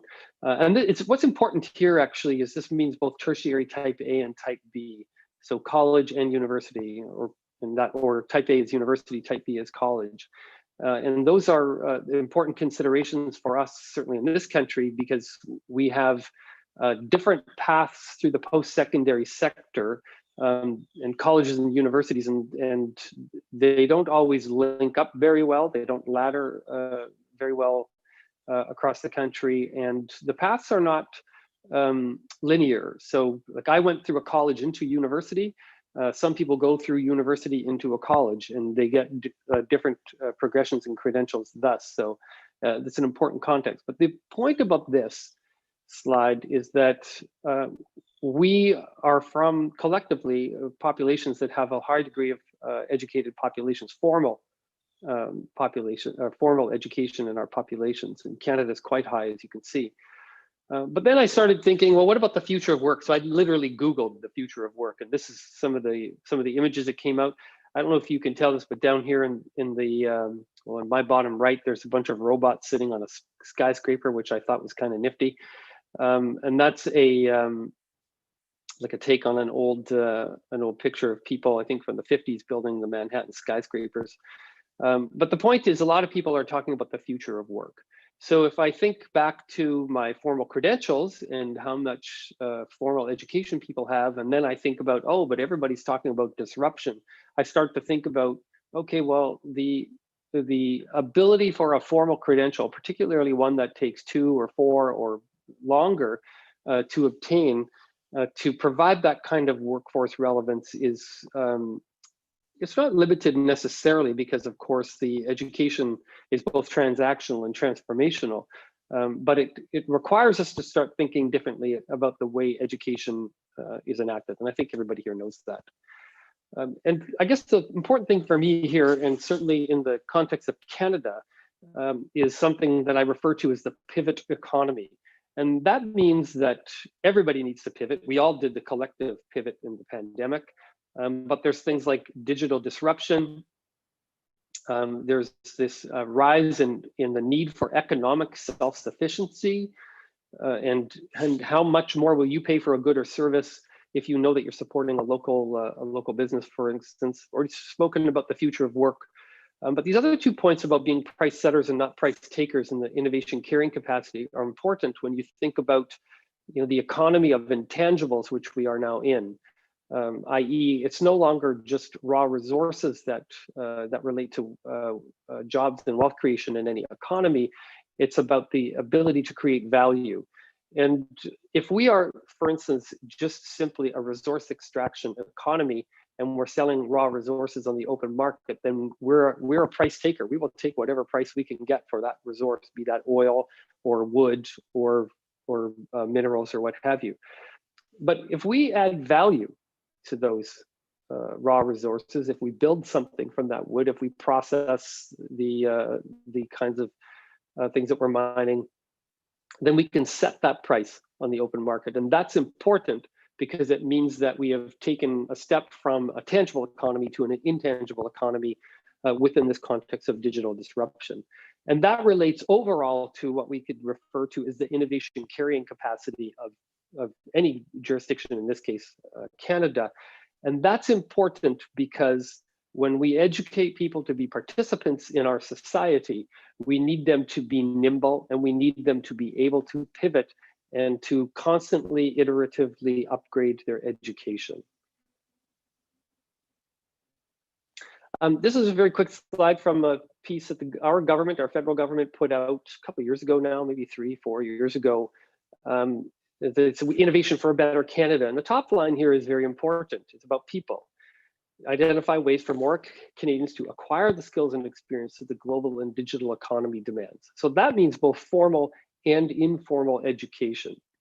The technologies and companies, of course, are part of that mix, but I'm really only concerned about the people in this now. So let's take a quick detour then to micro-credentials in practice. For me, I think about this in 2 ways: capacity and contribution. If we want people, for instance, to make a contribution, in this case, in the economy of intangibles, and to be a meaningful participant in society, what capacity do we need in order to support that? What capacity do we need to create in people in order to make a contribution? If I want to contribute to producing micro-credentials in the post-secondary sector, for instance, what capacity do I need to support to do that? And so I ask a few questions here about, what's our ability to produce and sustain high quality micro-credentials, and what's our role as public post-secondary education here? Because as many of you will know, industry businesses are rapidly moving into this space and saying, well, you don't need a college or a university degree. We will just hire you if you can, code and do stuff, and we'll give you a micro-credential. And I think, in some respects, that's okay. But I wouldn't want to see post-secondary education abrogate its responsibility to be the public educator that we are today. I heard somebody say once that the goal of education is to make one privately happy and publicly useful. And I think that that's a good way to frame what our responsibility is as public educators. And I would say this, when businesses are standing up ways in which people can just get a micro-credential without any other formal education, we risk several things. One, removing the agency of the learner, in this case, the person who's working and getting the company-specific micro-credential, because it assumes that there are no other aims of education other than working for that company. What if that company goes bankrupt? What if they want to move? What if they want to move to a different job in that company or into a different company? The portability of their learning is limited by the lack of, in my opinion, that public education environment that provides a much broader, it provides specific transactional skills for sure, but it also provides a much broader basis for learning, so people learn how to learn. And that gets back to that passport idea that I started by saying, who is the person or the people or the entity that creates that passport? Is it the private sector or the public sector? And who has the ability to stamp that passport? It could be both, but does that passport enable mobility? And that to me is very important, because mobility across my career, everybody's lifelong learning path, is important, and that mobility should not unreasonably be impaired by saying, well, that credential that you got at company X doesn't apply to company Y. You must start from the beginning again. So I think that's a very important consideration for us. I think that there is a risk of reifying some of the aspects of the gig economy that we don't like in that mix as well, which we can certainly chat about if we like. And the contribution here is, what are the goals in supporting micro-credentials? So very briefly, I'll just say micro-credentials in practice. So at eCampus Ontario, we have a micro-credential principles and framework that has several principles that underwrite it, and that's public-private partnership, so co-design, and this means that a public post-secondary institution works with a private sector partner, or it could be a public sector partner, but receptor for the people learning the skills to validate and verify that the skills the micro-credentials are teaching are in fact useful and usable in the particular context or that industry that industry demands. It certainly recognizes relevance and portability, and as it says here, has been adopted across 36 pilots that we funded over the last couple of years in Ontario colleges and universities. And for those not from Ontario, there are 45 colleges and universities in the province and 9 Indigenous institutes. Here's just a smattering of the micro-credentials in practice. There's a URL here where you can go and learn more about them if you like, but you can see that there's everything from design thinking to working with personal support workers, intercultural competence, a particularly important one right now about feeding, donning, and doffing of personal protective equipment, data analytics, and a really interesting one, which I threw there down at the bottom, micro-credential for media ingester. And I thought, is that me? I consume media. But no, it's actually for news broadcast environments. So I would encourage you to go and look at the list. I could send you an attractive PDF of these if you're interested in learning more about them. But the principle there is that they're done in partnership, co-design, and collaboration to make sure that the people who are taking these short courses and these micro-credentials have a ready entry into practice. So I wanted to spend a few minutes talking about mapping interests and challenges, because there are many challenges with micro-credentials and getting them done at scale. And that isn't even to start talking about the technology platforms that need to enable portability and transferability and that sort of thing. So if I was to step back and think about all of the constituents that we support, and these are 5, and there are constituents within those constituents as well. The stakeholders want some same but some different things. Students like micro-credentials. They want to support that iterative, rapid reskilling and learner progression. Or career progression. I think in many respects, we generally like to think about learners rather than students. And here I could see I put students, but anybody who's coming in to learn either direct entry from high school or coming after working or retraining or something because their job has been subject to automation. It's important. Micro-credentials are important to them because it supports that rapid uptake of new skills and competencies that can be readily employed in the labor market. Industry likes micro-credentials because it supports employee education and training. And in my own experience of creating these with industry, we see that there's a high value in that. And industry likes working with our colleges and universities because they know that it's a trusted educational source and that there's a porosity or permeability between industry and the public education system is good because it helps ensure that timeliness and relevance. Our faculty or the professoriate, they want our students to succeed in careers. So that's all aligned there. And institutions want to support students to access PSE, post-secondary education. We want to make sure that students have a place to go and that's our reason for being. And governments, of course, want citizen engagement and mobility. Governments are smart. They know that lifelong learning is really what everybody's about now, and they want to ensure that all of those other stakeholder groups can work together to, as I said, make people privately happy and publicly useful. When we start to think about some of the challenges, though, things get a little bit different. So here I'm going to talk really kind of in the weeds briefly about what this means in the Ontario context for micro-credentials.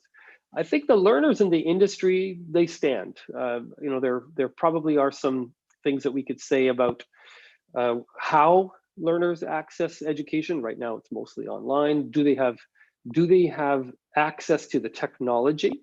Do they have a computer and broadband access? Because that's not uniform and universal here in Canada. Do they have the skills and the digital literacy or digital fluency with which to work in that environment? And digital fluency with WhatsApp is not the same as digital fluency with spreadsheets. Like, those are two very different types of literacies that need to be recognized. They're both important, but one is like a digital literacy for productivity, and the other one is digital literacy for social media. Industry has the same challenge here in terms of funding. Are they going to pay for their employees to get it, or are they just going to say, well, we'll let the market decide and people can go and do what they want to do? Canada as a country, our industry does not spend a lot of money on education and training. I think we're about 40 or 50% the rate of the United States, for example. And that's important because it means that learners really are on their own in order to retrain and reskill themselves. So faculty then, they want students to succeed in careers, but they also want full-time programs and full-time faculty positions, which is fair. We all want to have people with full-time positions because people who are in stable full-time employment with benefits are more productive in the environment, in society, and certainly in Canada. We believe in the kind of the principles of the social safety net, and that's a very important way for us to provide that security for workers. Institutions, while they want students to support, they want to support students to access education, they actually get paid more for full-time students than part-time students. So right away, micro-credentials are not valued as much because they're in public education here. The institutions, colleges and universities, do not get as much money from their transfer payments in for anybody in a part-time program as they do for a full-time program. So they're incentivized, the institutions are, to have more full-time programs, which aligns with what obviously the faculty are interested in too. However, micro-credentials are a thing. We know that students like them and industry likes them, so institutions are starting to do them, but they are not part of quality frameworks. That's kind of one problem. They're not funded as full-time, that's the problem too. So they get put into continuing studies departments where they get taught mostly by part-time faculty, which is fine. That's how continuing studies faculties work. But here you can see that there's a misalignment of interest with the faculty groups who want more full-time programs, which institutions are aligned on, and full-time faculty, which they're not aligned on because the institutions are not incentivized to put micro-credentials inside routine program because they get paid less for them. And they're not part of these quality frameworks that we have that says, this is an approved credential, for example. Now, governments want citizen engagement and mobility, but here in Canada, we have several challenges with respects to federal and provincial jurisdiction. I'm sure that this happens everywhere, but the federal government does not have a say in education. It has a stake in education, but it is a provincial responsibility to support and provide for the public post-secondary education system. So those kind of jurisdictional issues hamper some aspects of micro-credentials in terms of mobility. And mobility is important if there's, this factory in this province has been closed down because it's no longer relevant, or automation, or the perils of globalization.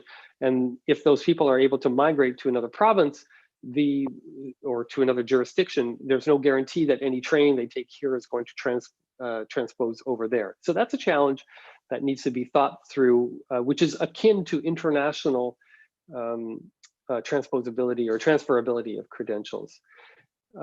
Provincial quality frameworks are content-based, they're not process-based. So my cat happens to be with me right now, and I will go and do a programming, let's say, in how to feed my cat. It's very important to my cat.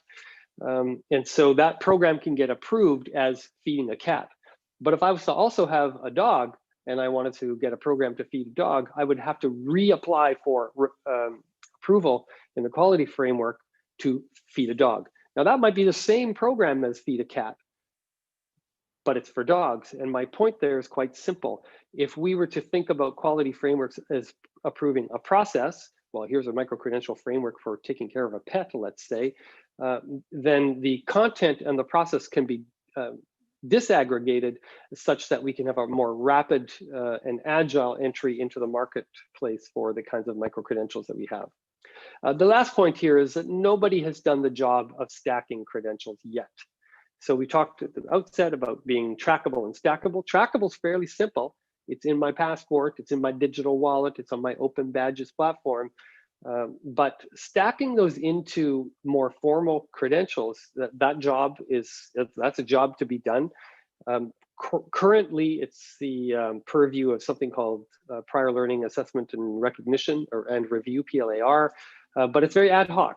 And so doing that at scale is a challenge. So as you can see here, when we take a step back and think about who's interested in this, or what are the challenge, and we start mapping the various interests that the various stakeholders have, we can see that there's a lot of overlap, but there's also a lot of places where there's no overlap, and there are fundamental structural changes that need to be enacted in order for us to do this at scale.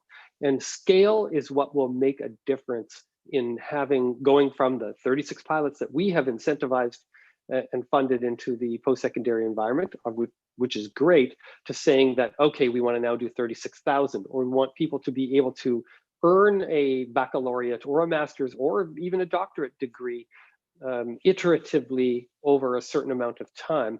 But there's various structures, like funding being one of them, that precludes us doing that right now. So some jobs to be done then are to make these things trackable and stackable.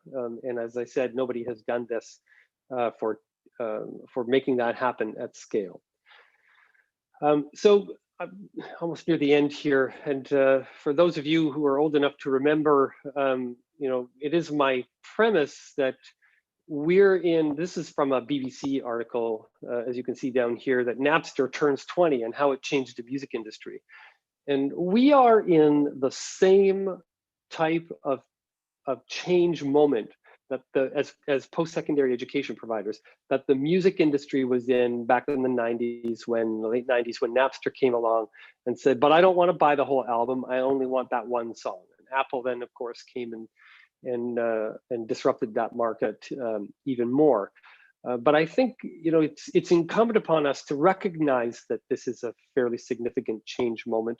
And as a result of that, to kind of take a step back and say, okay, what are the long-held assumptions, say the difference between full-time and part-time programming, for example, and that somebody's going to go to high school, go to college, or go to university and then get a job. That hasn't existed for a long time, that model. That is to say, it has existed and it continues to exist, but it is not the only model that that is used or that is available to people. And we need to start to think about adapting. Not that we're going to stream programs, you know, like one micro-credential at a time, but we could. We might be able to do that. There's a lot of problems with that.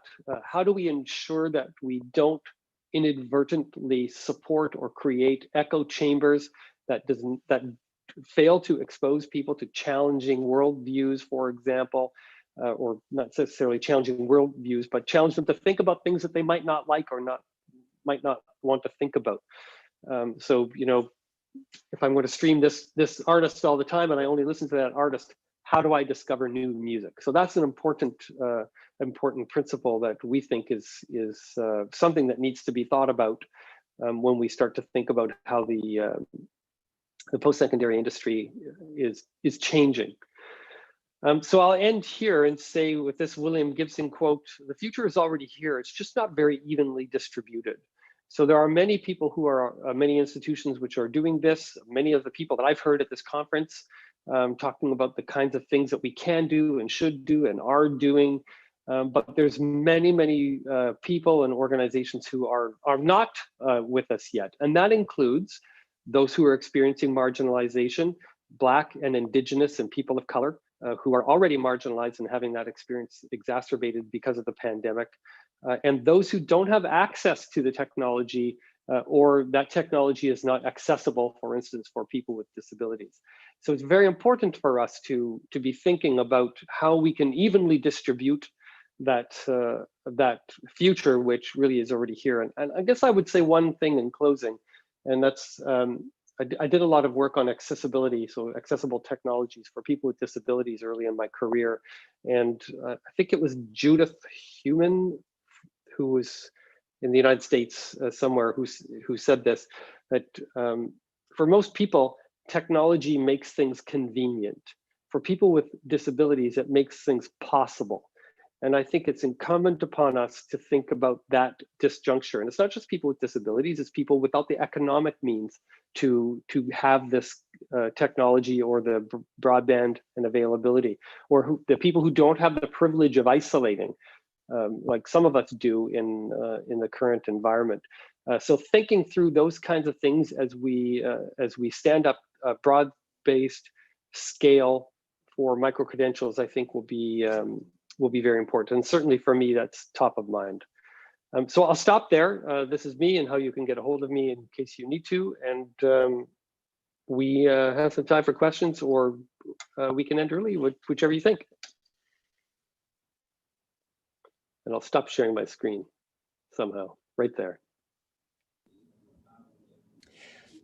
Well, if you're willing, I think we could certainly take some questions. I know I have questions, but reading through the chat, there've been some other questions too. So I'll step aside if anyone wants to jump on the microphone and ask a question.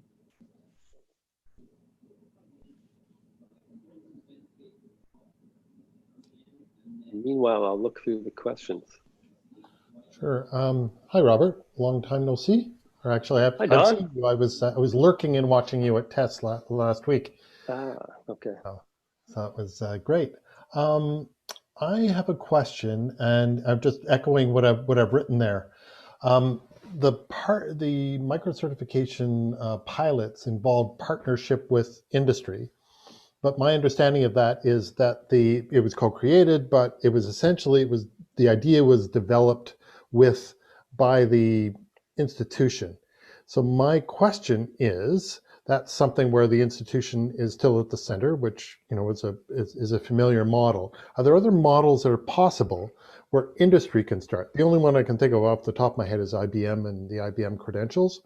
But are there other ones where it makes sense for industry or employers to lead the way, and for the higher ed institution to make that possible?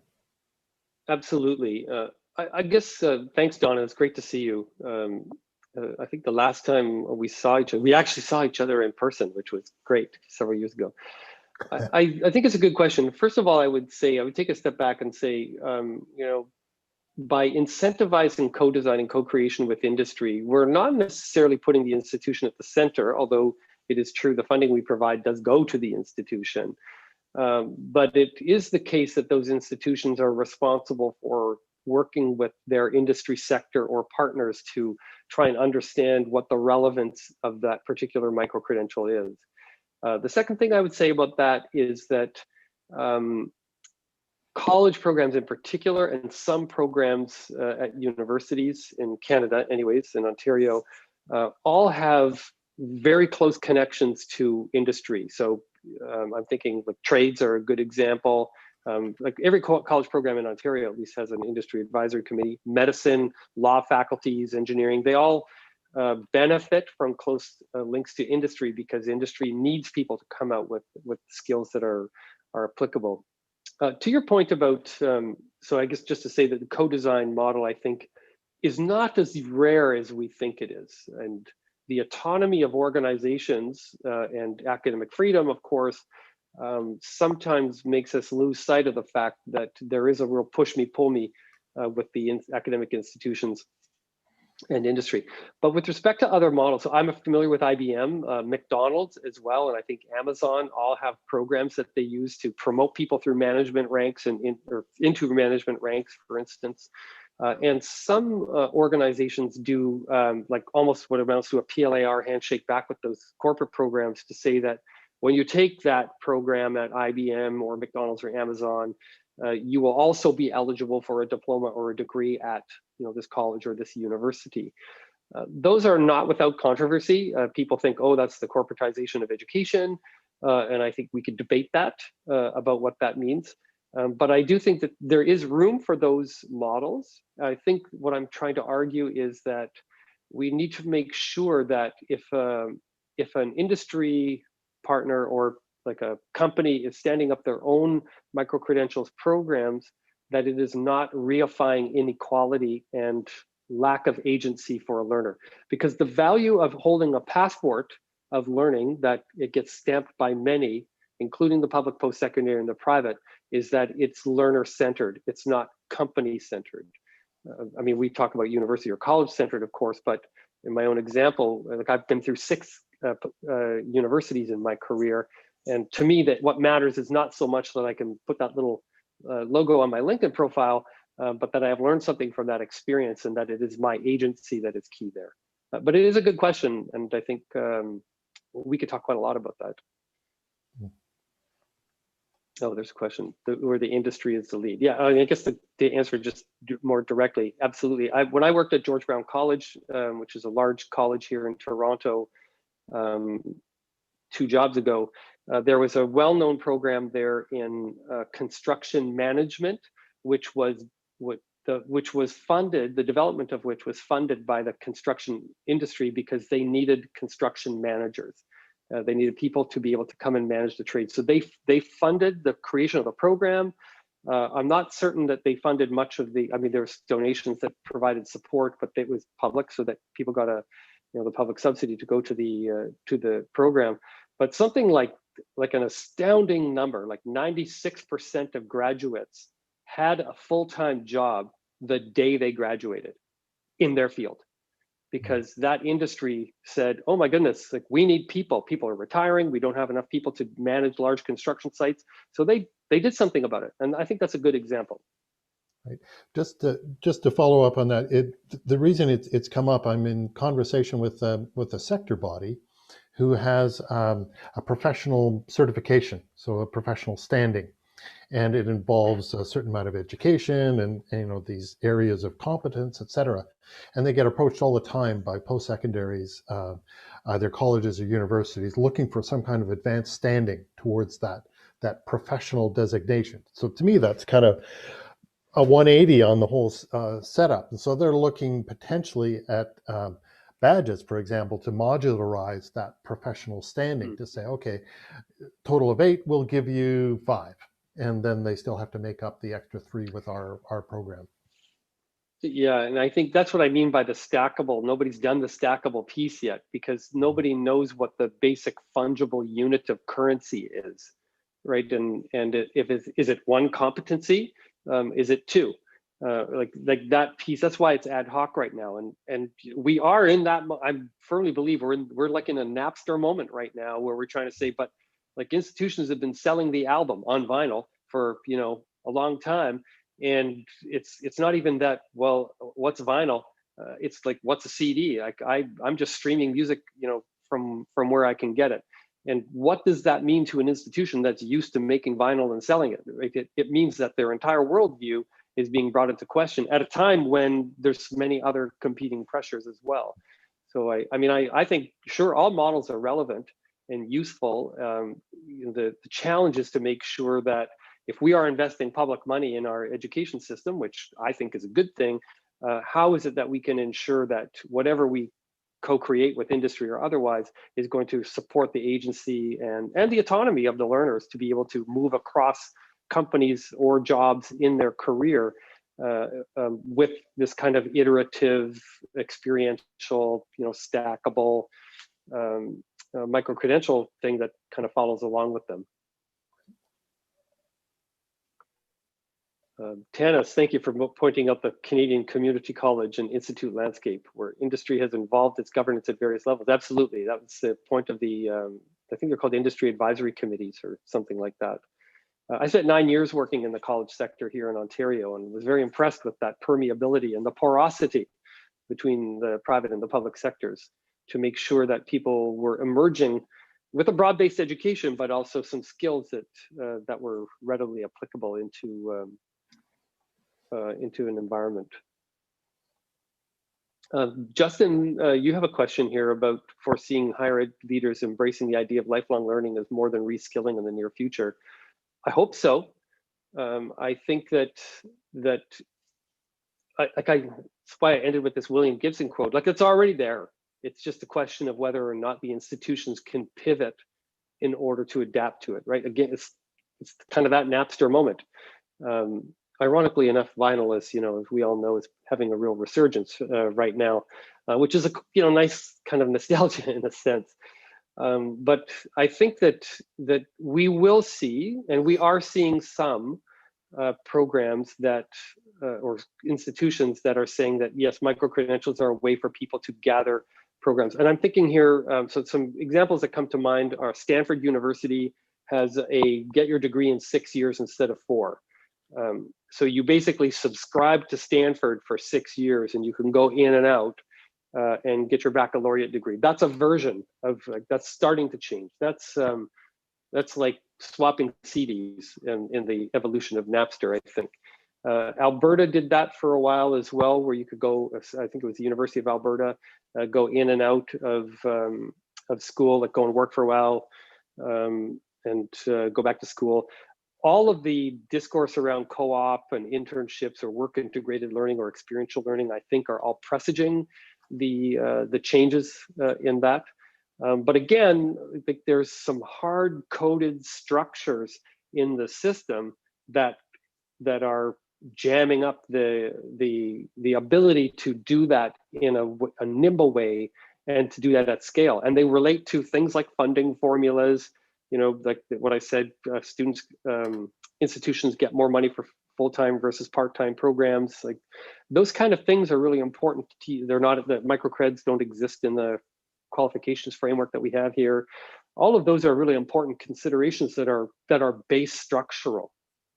It's like I have a turntable. It's going to go back to my record analogy. All I have is a turntable. I can't even play a CD if I wanted to, and I don't even know what the internet is. So what is streaming, and how do I get me some of that? So like it's a fairly seismic shift that we're talking about. And for those of us who are already been doing this, I've been working with micro-credentials for, I don't know, about 15 years or so. Like, we didn't call them micro-credentials 15 years ago, but that's what they were. And I think for those of us who are inside that fishbowl, we understand this is the water in which we are swimming. Maybe we're outside of the fishbowl and trying to figure out how to get out or get in. Anyway, I think that the change is already here. It's just a question of how we're going to incentivize it structurally at scale. Not to put you on the spot, but just how optimistic are you that higher ed can be nimble enough to make those sorts of changes? Oh, I'm very optimistic, because there are ways to incentivize those structural changes. So PLAR is a good example. Prior learning assessment and review, I think it stands for. I'm blanking on that right now. That's the tool we have to say, oh, you did this, that equals this, no problem. Like that is a mechanism by which that's the spoonful of sugar that helps the micro-credential medicine go down, if you don't mind the Mary Poppins metaphor there. Like my point is that it enables us to do some work to create momentum. So I'm actually quite optimistic, mostly because industry wants it, students want it, government recognizes that, and institutions are starting to adapt and change. The challenge that we have is, universities in particular are not known for their agile and adept, nimble changing, really. And that's both a bug and a feature, right? It's good because we need stable production of knowledge, new knowledge, but it's also a bit of a feature, but it's also a bit of a bug insofar as we need to make sure that we continue to have relevant institutions. But I'm pretty optimistic that certainly in Canada, the work that's happening here around micro-credentials is going to create some meaningful change. It's just going to be a little bit slower. But if I go back to my interest map and how we think about, incidentally, I'll just do a plug for the University of Windsor, because one of the micro-credentials I took was a series of things on alternative dispute resolution, and one of which was interest-based negotiation, and it was the best PD I've ever done. The company called Stitfeld Handy was the people who did it. My point is that in that I learned about interest-based negotiation. And the easy example is Justin, you want an orange and Don wants an orange. And so there's one orange. And so the positional based negotiation is to cut that orange in half and give you each half an orange. That's easy, it's fair. But it turns out that you wanted the juice and Don wanted the rind. So all we needed to do was actually understand what your interests were, and then you could have 100% of the juice and Don could have 100% of the rind. That is the process that I think we're going through right now, to understand where are the overlapping areas of interest to create the momentum. Because I would say this, if post-secondary education does not participate in promoting the value and adapting to how we can deliver these, it will get done because students want it, industry wants it, and government is enabling that, and we will be left out. And I don't want to see that happen.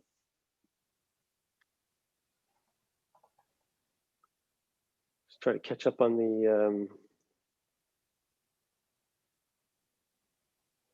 I'll just go from the bottom. Surge. I'm not convinced that we can speak of agency when people are made insecure, being told that there is no stability and will have to spend their life adapting to changes. They have no voice. I couldn't agree more. I think that's why I think there's a role for public education to play an active defining role in what micro-credentials mean. Because I think if we leave it to the private sector to do, they will do it. And they will stand up, IBM will stand up its own micro-credentials in digital design, which is great, but it doesn't enable learners to take that necessarily and take it to another company where it means something. And that is the lack of agency that I think we want to try and promote. The point about a public education credential is that it's the ultimate fungible asset. It's a thing that means something many places. And that value, I think we risk losing that value if we don't adapt to this environment and help kind of direct the flow, potentially. Don't you feel that fragmentation into micro-credentials is a problem? That before fragmentation, sorry? Before you had a whole degree, you were a human person, and now you are some kind of assembly of micro-credentials. So you're just like an assembly of Lego blocks and not a person anymore. Yeah, I don't believe that. I mean, it's a good point. Sounds somewhat Heideggerian, actually, if I was honest. But sorry. Tennis wrote college, yeah. Collage. Right. Yeah. A collage, yeah. Well, well, that's it's a way to put it, right? It's because we're always in some state of assembly. We are living bricolage, right? We're putting things together all the time. And I don't think that, the assembly, we've always been assemblers of things in micro-credentials. It just so happens that we're thinking a little more granularly now, I think. I think think about your CV. I mean, I don't know what field you work in. Do you have a resume or an academic CV? I mean, like that's just an assembly of a whole bunch of things. So, I published that paper, it's on my CV. I had that job, it goes on my resume. These are the skills I have. Fundamentally, I'm a human factors person. I used to teach human-centered design, and I used to always start when I was teaching to say with this kind of lesson on rendering tacit knowledge explicit. And in many respects, what we are doing is rendering tacit knowledge explicit through micro-credentials. And so yes, there's a risk that they're just an assemblage of things. And that's why it's incumbent upon us as educators to say, well, what does that mean? What's the person behind that assemblage? Because that helps us to understand what I've learned. So I did my first 2 degrees were in literature, and nobody once told me, not once in my undergraduate or my master's degree, was I ever told what I learned. Nobody ever said to me, Robert, you learned these skills. And I think back on that and I think, well, why is that?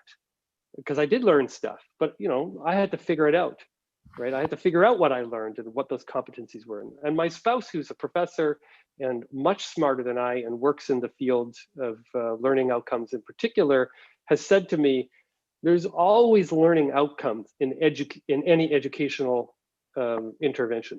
Don't we want to be the ones as educators to say what those outcomes are?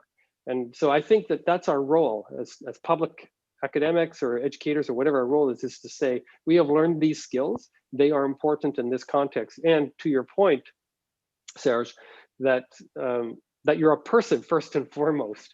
And because we talk about, soft skills versus hard skills. I don't like the term soft skills, just by the way, because what are called soft skills are the hardest skills to teach. They're also the hardest skills to learn. And I think people call them human skills now for that reason. I got 4 minutes, but Tanis has asked a very, very important question here about how do we avoid creating yet another colonial system that doesn't benefit BIPOC, so Black, Indigenous people of color, and doesn't go beyond this fragmentation of people that Serge has just referenced. Personally, I think the way to do that is to ensure that we have equity and decolonization, diversity and inclusion as the fundamental principles and values as to what we are about, and most importantly, how we enact those values. As Don mentioned, we had a conference last week, an online conference, obviously, about humanizing learning, and we had one of the keynote speakers was Ivan Joseph. And his point was, we can't just talk about it, we have to do things about it. And that means intentionally designing for inclusion. And it's not just, making sure that your technologies are accessible for people with disabilities, but that we're hiring people, that we're hiring, diverse people from, different like BIPOC identities, gender identities, that make sure that they're involved in the creation of the learning and not just subjected to the learning. So I think that's a very, very important point. And it's a good point to end on, because we're at the end of my time. Because in Canada anyways, we have the Truth and Reconciliation Commission, calls to action, in my opinion, are the single most important project of our generation right now, which is to help work to right the wrongs of colonization. And I did an interview in our conference last week. I did a fireside chat, and somebody asked me, what's my warm and fuzzy memory of growing up and learning? And I said, well, I have a lot of memories of growing up, obviously, but the thing I remember most about what I was taught was what I was not taught. I was not taught that colonization happened, except to say that Europeans came to this continent and populated it, and that was a good thing. I was not taught that the indigenous people were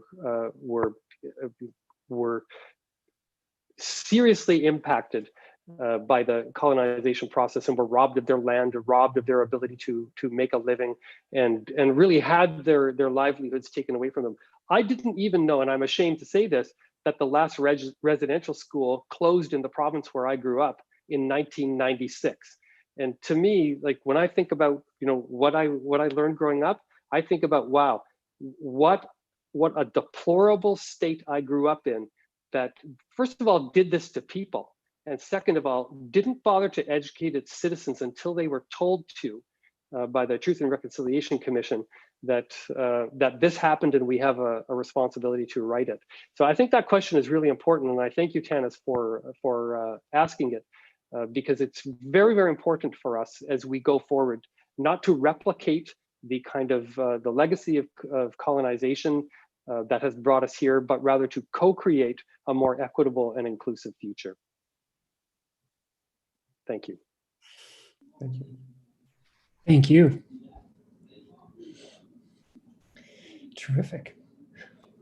It's a great opportunity. It's actually a wonderful segue, because we're about to be joined by New Zealand, who have done a great job with truth and reconciliation. And we actually had a wonderful greeting for us when they came on the air yesterday. I'm not sure if quite the same is prepared for today, but it certainly resonates for us. So thank you very much. Actually, I'm taking Justin's words out of his mouth. Thank you very much, Robert, for doing this. But we're going to make, thank you. And hopefully you can stick around for a little bit. There's a lot of interesting things happening down under.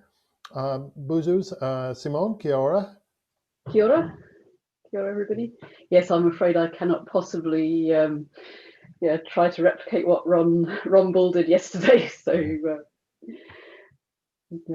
no, but it's good to be back with everybody again this morning. Mm-hmm. And yes, I think you're going to hand over the hosting to me, Don. I'm just going to make that transition. So Serge, I don't know if Philippe is to hand. Oh, sorry, you're muted. You're contacting him. Philippe, I think he said he would put his alarm clock, but maybe you can stop and start again YouTube. Maybe keep a window open on YouTube so you won't lose your... Try that. So I've got it. Yeah, there she is. There Simone is. So I'm going to stop